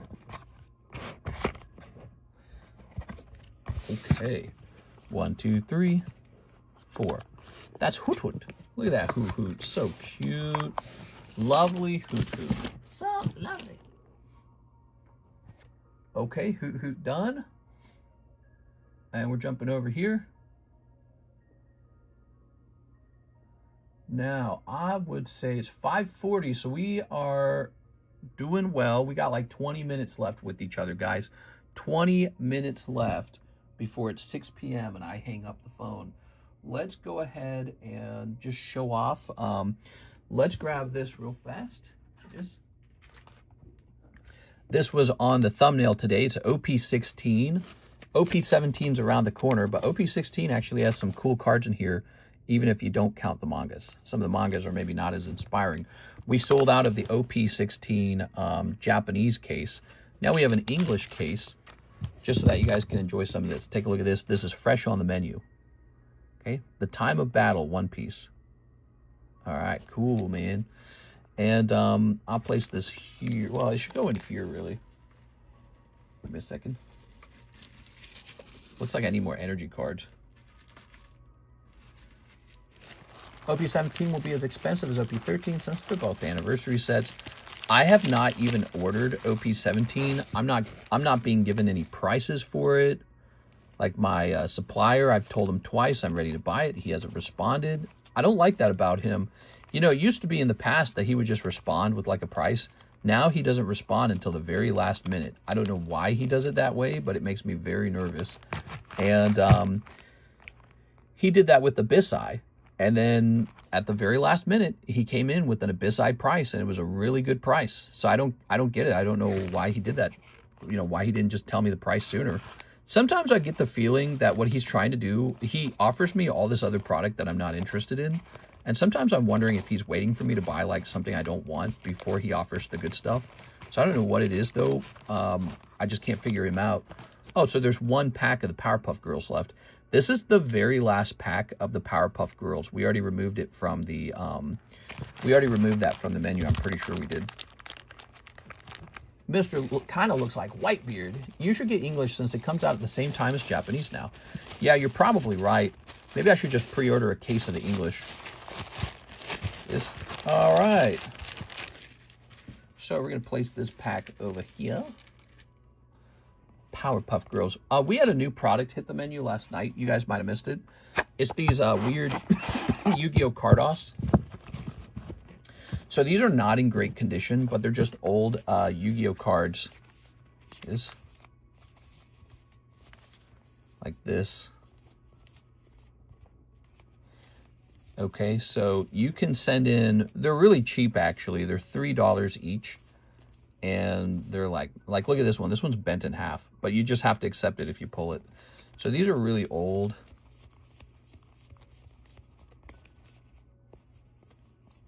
$3 a piece. We randomly pull you some, okay? There's a bunch of them. I was in the live stream when that big order happened. I was trying to politely hint towards something might be fishy when I said, did you hear about PayPal not accepting goods and services on Pokemon cards? Yeah, I do remember that, you mentioning that PayPal doesn't like to do protection on those. Here we are. Trust me, when he was placing the orders, I was considering that it could all be fake, and indeed it was. It is. You don't know what it's like to be in my shoes. Like, you just have to take risks sometimes. I take a risk every time I buy a set. I don't know if it's going to sell. I don't know if it's going to sell or sit on the shelf forever. And even though that was a $12,000 order, I mean, we might do $50,000 in product in a month. So it's like, well, I mean, like you have to order 50,000. So it's like, yeah, it's impactful, but it's like we spend a lot every month and we don't know what's going to happen. And every month you guys come in and make it happen. So we're lucky that way. When I was deep on Prismatic, did you think those were fake too? The packs or the orders? Yeah, you were going deep as well. And it's something that I just kind of, you just sort of live with it. It happens or it doesn't happen. That's so horrible that people do that crap. Yeah, I'm a victim of a crime. It's what the reality is. And, you know, businesses get victimized like that all the time, but nobody gives a crap. They go, oh, it's a business. Who cares? And it's like, it is sort of like a brand, and there's maybe the owner's rich or something, but it's like that person's a real person. There are people that work at the company. They're affected, you know. If somebody has to be laid off or the business gets shut down, like think of all the Walmarts actually recently that got shut down in like Illinois and places like that. And they claim it's because of economics or something like that. But what they won't say is it's theft. So the Walmart's just shut down, and then you get like a food desert or something like that, or a pharmacy desert. And it's all because there were too many thieves. And so all the people that were working at those Walmarts, they get fired. So they all lose their jobs. And now you have to drive like 2 hours to get your pharmacy pickup or whatever it is. Not 2 hours, it's the assuration, but maybe you got to drive like 30 minutes. Maybe you don't own a vehicle. Maybe you don't want to spend 30 minutes of gasoline, you know, because gas isn't free. There could be many reasons that that's problematic. Also, it destroys the value of your property. Like, who wants to move in an area with no amenities? Nobody. So, you know, stealing's not a victimless crime. All organizations really are just people in the end. Whether you like the CEO, whether you hate them, or the corporate, or the upper management, or the middle management, or the worker, it affects the organization as a whole. And it's just a bad, shitty thing, you know? Like after the thing happened, I still had to pay Mike's side. So he still had to be paid his salary. And, you know, Lexus still has to be paid. And it certainly is like a shot in the gut for me. And I'm the host. I got to come in here and want to actually stream, instead of like sell all my cards and go, you know, go live on the beach or something. Spain wins, and I won about 9,000 from Spain winning. Really? Damn, dude. Got to be more careful with big orders. Good thing you got me checked. All those because of Pokemon cards. Yeah. WWWW Spain. Congratulations to Spain. So did they win the whole thing, or are they just moving on to like the finals? They're moving on to the finals or something. Is that what it is? Here's White Schwartz. Here's, these are all 10s. They were encapsulated backwards. They're for sale if you want to grab them now. Here we are. Gaze Attraction. Okay. We do have an order from Miss Beatrice. Yeah, we got to go through a lot of cards in order to make back that 12K. She says, Aloha, sending to battle Sergio for a jumbo pack break spot. All right. Grabbing both of these. Hopefully Argentina loses. All right, let's see. Argentina won it last time, didn't they? You know what I liked about the Argentina team? It was, I think, mostly filled with just actual Argentinians, right? It seems odd that somebody should win like a you know, a sport match, but all your players were from other countries. It's like, who really won? Your country or the country that provided you the players? Seems like cheating almost. Aha, there we go. Sergio L12. All right, let's get it going. They beat the top team. Okay. So you ready?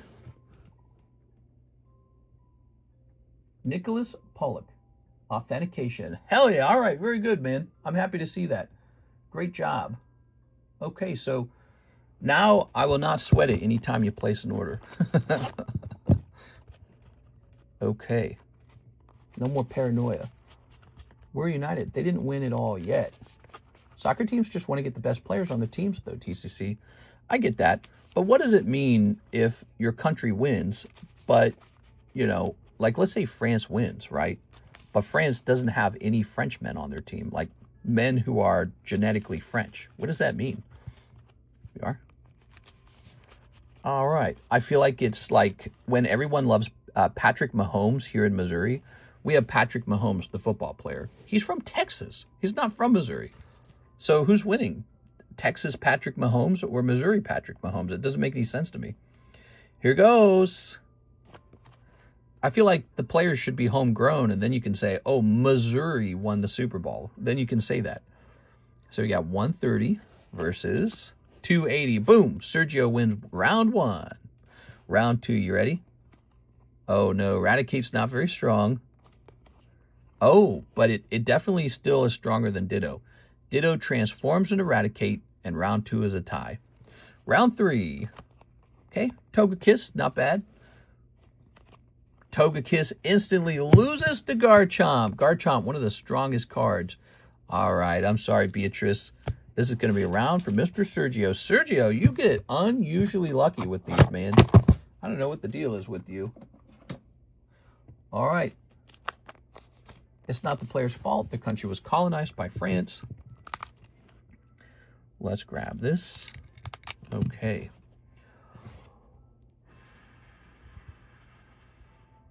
Okay, very nice. That's a whole subject, colonization. Colonization. Here we are. Do you agree with China going into like Africa right now, and they build Africa like infrastructure in exchange for rights to rare earth minerals, or do you feel like that's also colonization? Here we are. Woohoo. Let's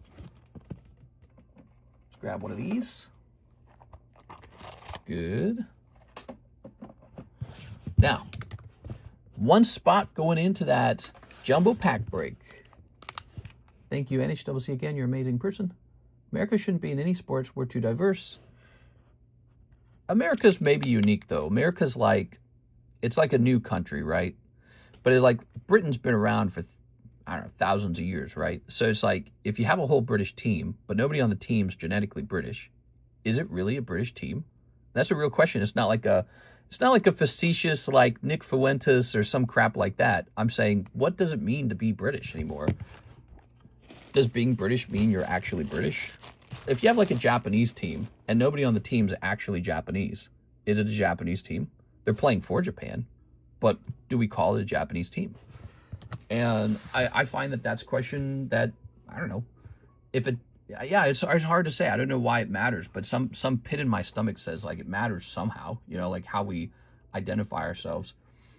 It's a more modern form of colonization, exploiting poorer countries and making them eternally indebted to you. Yeah, exactly. So what do you think is better for Africa? Would it be better for China to never make them that offer, though? So let's say China said, we don't want to colonize you, so we're not going to build any trains, we're not going to build any roads, we're not going to build any bridges, and you can just keep all of your rare earth materials. Do you think Africa would do better in that scenario or worse? Here's Mr. Oh, wait, we already did that one. All right, that's the authentication. Very good. All right, we have a Sergio order, the Jumbo Break Spot Battle. That's up to 2 out of 4 people. The new sexy Supergirl is British. Oh, yeah, isn't she Australian? I thought she was Australian, but the Australians are mostly British. And that show apparently did really poorly. And people are making fun of her looks. What do you guys think of that? I just hit the EV Full Art in Chinese, 6 Chinese gem packs. Nice. Simplified cards as of late for the price, for the love of the art, not a resale, as a winner. Kuromi. Oh, no problem, brother. My pleasure. No China builds tofu drag. What? All right, let's see. I like tofu, by the way. I think tofu's delicious. If you guys don't like tofu, then I don't know what to do for you. You can't be helped. I'm a tofu enjoyer. Let's see. I'm going to go look up this Weiss Sanrio Kuromi. I want to see how well it's doing now. Okay, let's see. We just listed this. Doctor Who is dead. Yeah. All right. So after 1 day, there's 1 person watching the Weissblau. Not after 1 day, really less, more like 12 hours. So after 12 hours, 1 person is watching the Black Label Kuromi. The XY Pikachu we listed now has 5 watchers. The Nintendo 64 Nidoking has 2 watchers. Spectra Jolteon has 3. Ooh, look at this one. The Cardos Starters has 9 watchers now. Look at that, 9 watchers. So people are very interested in that one. This one also has 8 watchers. So that's the Cloud Opus 1 Wave 1.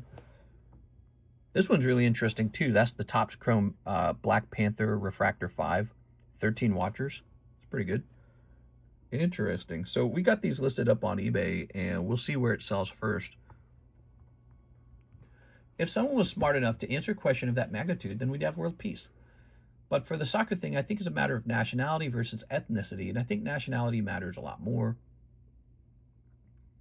Yeah, it's a philosophical discussion, you know, because you get people who are really wrapped up in sort of like, you know, racialism or whatever you might call it. I don't know. It's a subject that a lot of people are probably thinking about these days, because we're living in this kind of like world where we're all a lot more connected now, and people were used to having like, you know, their hometown was everybody who looked like them. They're from the same lineage, or, you know, the same people. And now the world's mixing really heavily, and people are looking at that and they're questioning if they like it or not. And I think this especially impacts like Europe and America, traditionally pretty wealthy countries. I don't think Asia messes with it. I think a lot of Asia just rejects it. But so it's an interesting conversation right now. And but as for the colonizing, everyone's always super unhappy with colonizing. I was watching this train go by in an African country. I don't even know which country it was. And it was this train built like 100 years ago by the so-called colonizers. And it was the one train that they still have. It's the only train that works. And it's an interesting argument. What is actually worse for Africa if it never met the Europeans, if they were never there, ever? Like they never stepped foot on that land, they never built anything, or that they came there and tried to somewhat industrialize it and, you know, create some form of productivity. Of course, the problem is when they use very, very questionable ethical, moral methods like killing people or something like that, or enslaving them. But again, my question is this, like, what is actually worse? To have never met technology, to have never met engineering, to have never met infrastructure and architecture, or to have ran into those things in a negative way or a positive way, and it transforms your country, you know, like now you have a working train and you never had that, and you were never in 100 years going to build it. I mean, it's 100 years later and they haven't built a second one. So what do you do about that? You know, Like, why didn't we colonize South Korea? South Korea went from a poor country to an extremely wealthy country in a very small amount of time. Why didn't it happen to South Korea? Well, because they just built their own stuff, didn't they? That's a really important idea. They just built their own stuff. You couldn't stop them. You can't colonize them. They're busy building their own stuff. So the question for Africa becomes, why don't they just extract their goddamn, rare earth minerals already? Why don't they just get to it? Why don't they do that? Why don't they build their own roads? Why don't they build their own bridges? Why does China have to do it for them? Why don't they build their own trains? Why does France have to build trains in Africa 100 years ago or however long it's been? They just don't do it. And it's like, how much trouble can Europe be in for having done that for a brief period and then stopping? How much trouble should they be in for that? Because it's like 100 years later, they just continue to have not built anything. And you have South Africa, you have a lot of the Afrikaners or whatever they're called. They're like running away. They're immigrating to America. They're returning to Australia. They're going to Britain. They're leaving. And the government's kind of also changing over there as well. That country's struggling too now. You see a lot of images of this. You see a lot of news on this. And it's not improving. It's degrading. And so that term colonizing is a very emotionally loaded term now. We've all been sort of, you've been re-educated on it in school, right? Schools, you go to school, you're surrounded by like-minded people. You're fed a system of belief, like, here's what happened, here's the bad guys, here's the good guys. And I don't know, man. I like to think the world is more, what's the word? Maybe like ambivalent. The world's more ambivalent than you think it is. Like, things just happen because they happen. Like, they were colonized very easily because they don't build any technology over there. That's why it's so easy to colonize Africa, because they don't build any. They lose every war. They're not going to win. They don't have any. Where's their supercomputers? They're never going to win a war. So they're just kind of sitting there waiting to be colonized, because there's no way they could ever defend themselves. And, no one wants to be the bad guy and do it. So China's doing it sort of, in a sort of agreeable way, I guess. They're saying, okay, well, you better promise us all your, precious resources, and we'll build all these things that you guys just never build in exchange. And so that's the bigger problem. So my point is that the evil bad guy in the world isn't like, like maybe like a British guy with a wig on, and he's curling his mustache and he's going, I can't wait to destroy Africa for its resources, or maybe France or whatever country you think is doing it. I think the bigger problem is just Mother Nature. It's too hot over there in Africa or something, or it's too violent, or the people there just never built anything. How do you fix that? Tell me how you fix that. And there's no easy solution to that. And it's like, all of Europe and all of Asia could just disappear from Africa right now and never touch it again. Tell me when it's going to transform into a super city. Place your bet. Like, pull money out of your pocket and bet with me, gamble with me on when Africa is just going to suddenly become prosperous and build supercomputers and rail systems. They're just never going to do it, dude. So I don't like that word colonization so much, because I feel like it's a politically loaded word. And it's sort of like one of those things you get taught in college. I went to college. I took 4 years in college, but before that, I had like a year and a half in community college. So I did the whole thing. And I heard all the words. I heard all the buzzwords, all the ideas. I did that. And, when you're in college, you're strictly surrounded by certain kinds of people who have a very slanted view of the world. And I think the truth is the world is much rougher than you think it is. And most of the problems are coming from the rough realities of nature, rather than somebody hoping to become some sort of like evil, Emperor Palpatine or something like that. Like, oh, I can't wait to be evil and hated. You know what I mean? Although that does happen too. It's not like it never happens. Like, humans are torturously horrible. But, I just don't think that persists very long either, because societies can't stand people like that. They eventually get rid of them. All right, we're cutting a pack of Playboys in half for Miss Kayla. You ready? All right. It's a vicious cycle. Hard to break out of the continent-wide poverty when they're being sabotaged from inside. Here it is. Yeah, but see, that's been the history of every country. That's my point. Like the United States, for example, the colonies were pretty much impoverished. They didn't have like any technology at all. They had like muskets with gunpowder. And they were at war. Like they were killing the Indians. The Indians were killing them. The British were killing them. The French were killing them. Everyone was killing each other. So there was a time period before technology in Europe as well. There was a period before technology in Asia as well. And all those places ended up, despite all of the persistent wars, they ended up developing technology and societies and civilization. They ended up modernizing. They became modern and civilized. Africa is one of these places that just doesn't do it. And I think it's just too, I don't know, maybe the sun's too hot. I couldn't even tell you. But there's a problem out there. And you think that the problem is colonization? It's like, look at the horrifying history of just about every country. Every country is about conquest. There's been slavery all over the place. The Ottoman Empire, for example, took tons of slaves. The word Slav comes from the word, it comes from a Roman word. And they started calling the Slavs because they were enslaved so often. So the Ottoman Empire enslaves a whole bunch of people, right? So you have all this really horrible history coming from all corners of the world. But despite this, many countries went on to modernize. They went on to develop technology. Sometimes they developed that technology in opposition to another country that was also developing that technology. So no one held their hand or gave it to them. No one said, here, I'll trade you this for that. They just had to come up with it on their own, you know? Ooh. Like Germany and Russia and America were all rushing to nuclear technology as fast as possible. They're trying to beat each other. Here you go, Miss Kayla. It was a race for nuclear technology. But before the nuclear technology, there was a race for flying metal airplanes. That was also a race. Because before that point, their airplanes were made out of lightweight technologies. But then Germany invents, I don't know if Germany did it first, but I think they were. Germany invents like a flying metal plane. It's like, what the fuck? You can put metal in the air? Holy. Here's Nick Meyer, Dark Energy Slab Away. Ooh, okay, Dark Energy Slab Away. You got it. Let's go grab it. That's a special card.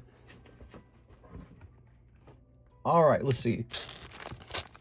So, you know, when you try to blame one country or another country for colonization, I think it's sort of like the whole world was always trying to ravage most of the world. This wasn't like a unique trait to one country over another country. Like we watched Japan, we love Japan, right? Like look at this. Charizard came out of Japan. Pikachu came out of Japan. Pika. You got Pika. You got Hello Kitty came out of Japan. Hello Kitty, right?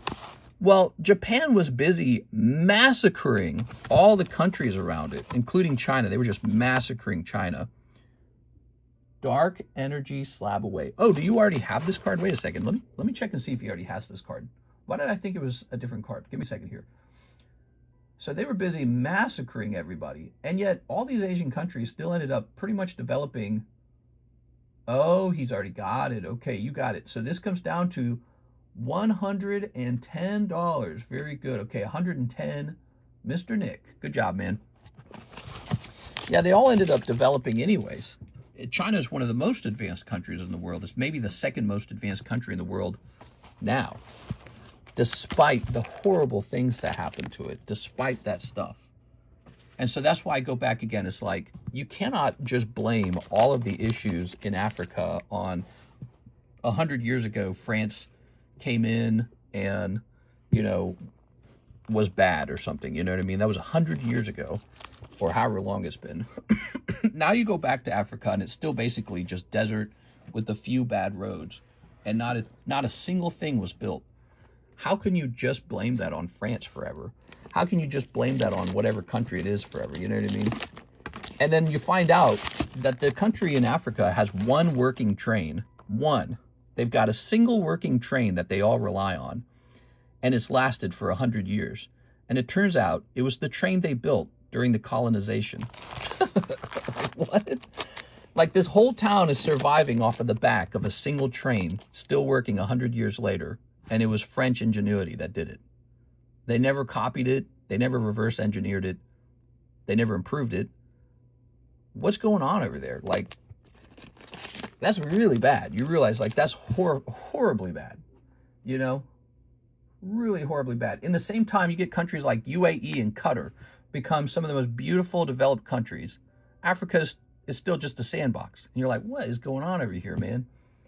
So how long can you survive off of this sort of like, oh, well, Europe did this to us. How long can you survive off of that and just be like, no, you just didn't build anything. How can you blame everybody for that forever? Because again, you go back to like the history of Europe, the history of Asia, the history of other parts of the world, and there was stuff like that, like colonization occurring all over the place, just always between groups. It's like The Walking Dead, like everyone was always beating up everyone. It's just terrible. Nobody escaped war. Maybe Switzerland did to some degree. I think Switzerland escaped war a little bit, but most countries didn't escape it. Oh, they didn't escape it. They didn't escape slavery. At some point or another in history, they had no escape from it.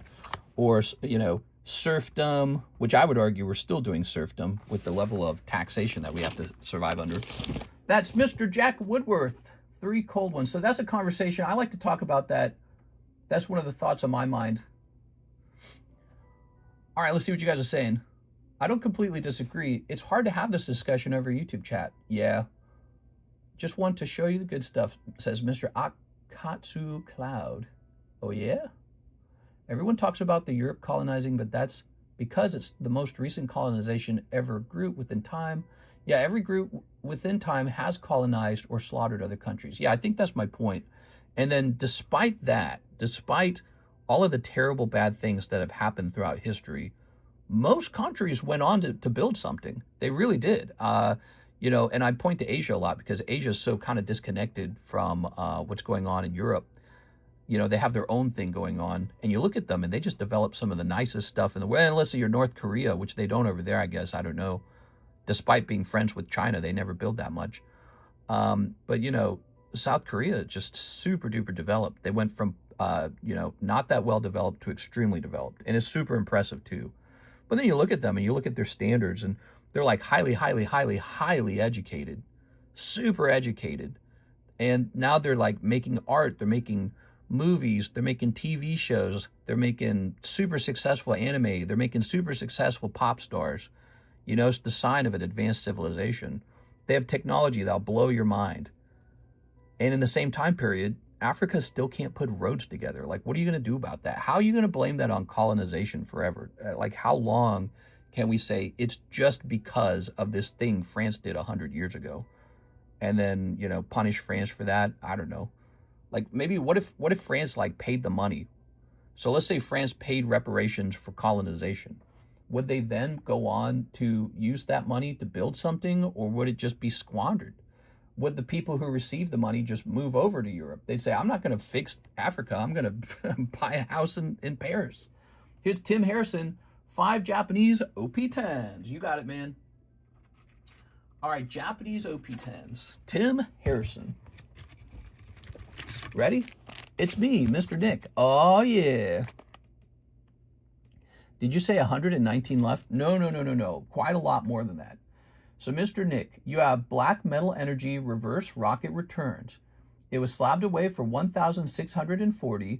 You now have $1,010 remaining. You slabbed it away in May. All right, and you can see that in our Discord server if you need to. 1, 2, 3, 4, 5, 6. Oh, he needed 5 of them. All right, there we go. I was buying 10 of them. All right. Very nice. I have a suspicion Africa is just really hard to live in. That's my suspicion. Like the sun's too hot or something. I don't know. Too many poisonous snakes. Here we are. All right. Would it surprise you at all if the nicest places to live with the really easy temperatures became the places where anyone smart moved off to? They said, I'm not hanging around in this deadly, horrible, you know, place to live. I'm going to go live in somewhere comfortable at least. You know what I mean? Like the environment itself has to be inviting. It has to produce some sort of like opportunity to invent things, opportunity to build things. You know, if you find the harshest places to live on Earth, what are they? Would it surprise you if some of those places are in Africa? That wouldn't surprise me if I was told that. Here's Mr. Tim. So, you know, because I think humans adapt to the areas, what they do. So what would it, if you could create sort of like a map of the easiest places on planet Earth to live and the harshest places on planet Earth to live, what would that map look like in terms of human development over like 2 million years or 2,000 years? Like, for example, like, I don't think we're building huge towers in Antarctica. Maybe we are, I don't know, but I don't think that we are. You got places that are too cold and places that are too hot. in places where it's just hard to farm or hard to build, or you know what I mean. And I think that the harsher it is, more humans just escape those areas. They say, I'm not building here. It'd be crazy to build here. Or they build something and it doesn't last. You know, it gets destroyed over time, right? So some of the most developed places on Earth are probably a little bit cooler. Maybe they have beautiful oceanfront property. You know, I once dated an African woman. Never again. She started building mud huts in my lounge. I was like, WTF? All right, let's see. So you said no to my consignment selling offer. No, I didn't say no to it. Here it is. You've got TRG Boa and Roast Snorlax. I have to bring those upstairs. And so we might do that in the next stream. How many spots in the gym pack? 6, I believe. So the gym pack is now 4 spots deep. It moved by 1 last night. It's $100 per spot. It's a really big one, $198. And I should have just put it at 100, but it's at $98. And there are 6 spots remaining. Okay. And then over here, we got this cool jumbo pack break. We haven't ran one of these in a while. There's 2 spots remaining in here, guys. Also, it's 6:13. You know what that means. We're wrapping up now, guys. We're all done. You could be right with the temperature angle. Never consider that. So I don't think it's just temperature, because there are hot places on Earth where people build. It could be like a combination of things. Hot weather, no ocean, nowhere to farm, and no one to trade with either. So like, even if you're in a very hot place, if you're on the edge of the water, you can still trade, right? You can still jump in the ocean. So there are countries that are very, very unusually hot, but they are able to quickly trade. But if you're like in the center of Africa, who you trade with? You're just in the middle of nowhere, and it's a roasting desert. And unless it's like some beautiful oasis out there, what do they want? Who wants to live there? Who wants to build there? So everyone leaves. Anyone intelligent leaves. That's my theory, is that the smarter you are, the more likely you are to look around you and say, I'm getting out of here. I'd be stupid to stay. You know, why would it, like in Minecraft, you pick the best spot in Minecraft to build. Why would you want to build in the worst spot to build?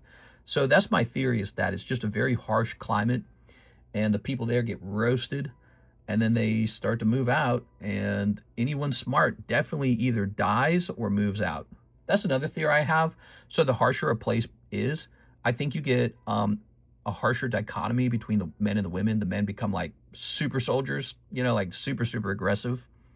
And then I have a suspicion some of the smartest people in your society are like, I don't know, like gay or something, right? Like they're just, you know, they're weird people. You know, like the guy who invented the computer. He's just a weird guy, right? But that's how he is. He's just too smart or something. And I have a suspicion when you're living in a very harsh temperature or environment, the really tough guys who can actually survive out there, they kill everyone else. So if you're a weak man who's also very smart, you don't make it. You get murdered. You get murdered and your wife gets taken, or, you know, your house or your jewels get taken, whatever it is you had. So if you live in a very violent, harsh environment, if you were a smart guy, you either left, A, or B, you got murdered by the people who are still there. So that's my theory. And it's those are some of my theories about the world. So, you know, I don't blame France for being a really nice place to live, or Africa for being a very harsh place to live. And then if you see, you know, France develops all the inventions, and then they come down and they say, ooh, there's resources out here. I would never live out here, but man, there's some resources out here. That's how you end up with whatever colonization. But 100 years later, all this time passes. South Korea becomes one of the best places in the world to live. Africa does not. How do you explain that? Was it just colonization? Was it just, oh, well, people were really nice to South Korea? No, they weren't.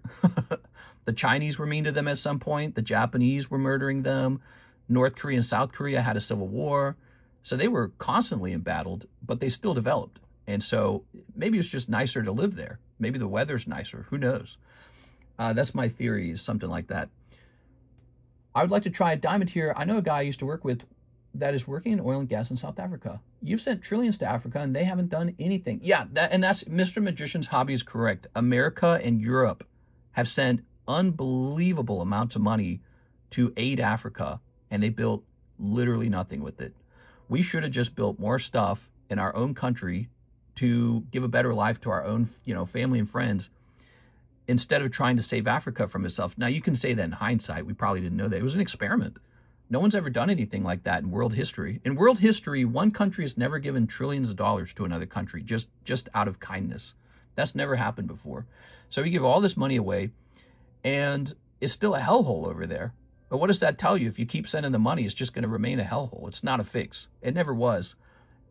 People don't fix things when they're just given money for free. They don't evolve. They don't correct what's wrong. Actually, they may become dependent on being wrong. They may say, whoa, well, if we improve, where does the free money come from anymore? So it could actually hold them back. And yeah, I'm actually in agreement with that argument. The money went to the Nigerian king. I love to talk tangents, but better than Africa for sure. I would like to try diamond there. We've given the last of our money to Israel, and now the DOD is saying they don't have any more money to continue training ops. All right, great conversations. I'm going to hop off there. Some people don't like giving money to Israel. I hear we give them $3.8 billion in weapons, and we were in a debate in that in the politics channel the other day, and it turned out that's actually not a lot of money compared to our income or Israel's income.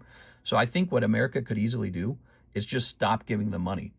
And Israel will have just about as much money as they did before, and we'll have just about as much money as we did before, because we would give them that money and then they'd buy, I guess, our weapons or something like that. And they have how much? They make like $611 billion in Israel. That's how much they make. That's their GDP. And then for us is some unbelievable number. And so I think even if they, I would bet you that Israel probably just wants, I think they probably don't want that money anymore. That's my theory. I bet you hear about this soon. You're going to hear, here's my theory. You're going to hear Israel say, we don't accept any more money from America. You're going to hear that soon because it's an image problem. It looks bad for them. So they're going to say, we don't want your money. We don't need your money. So I bet you hear that pretty soon. I don't know when, but probably pretty soon. All right, guys, I'm hopping off. See you later, everybody. I'll see you for the nighttime stream.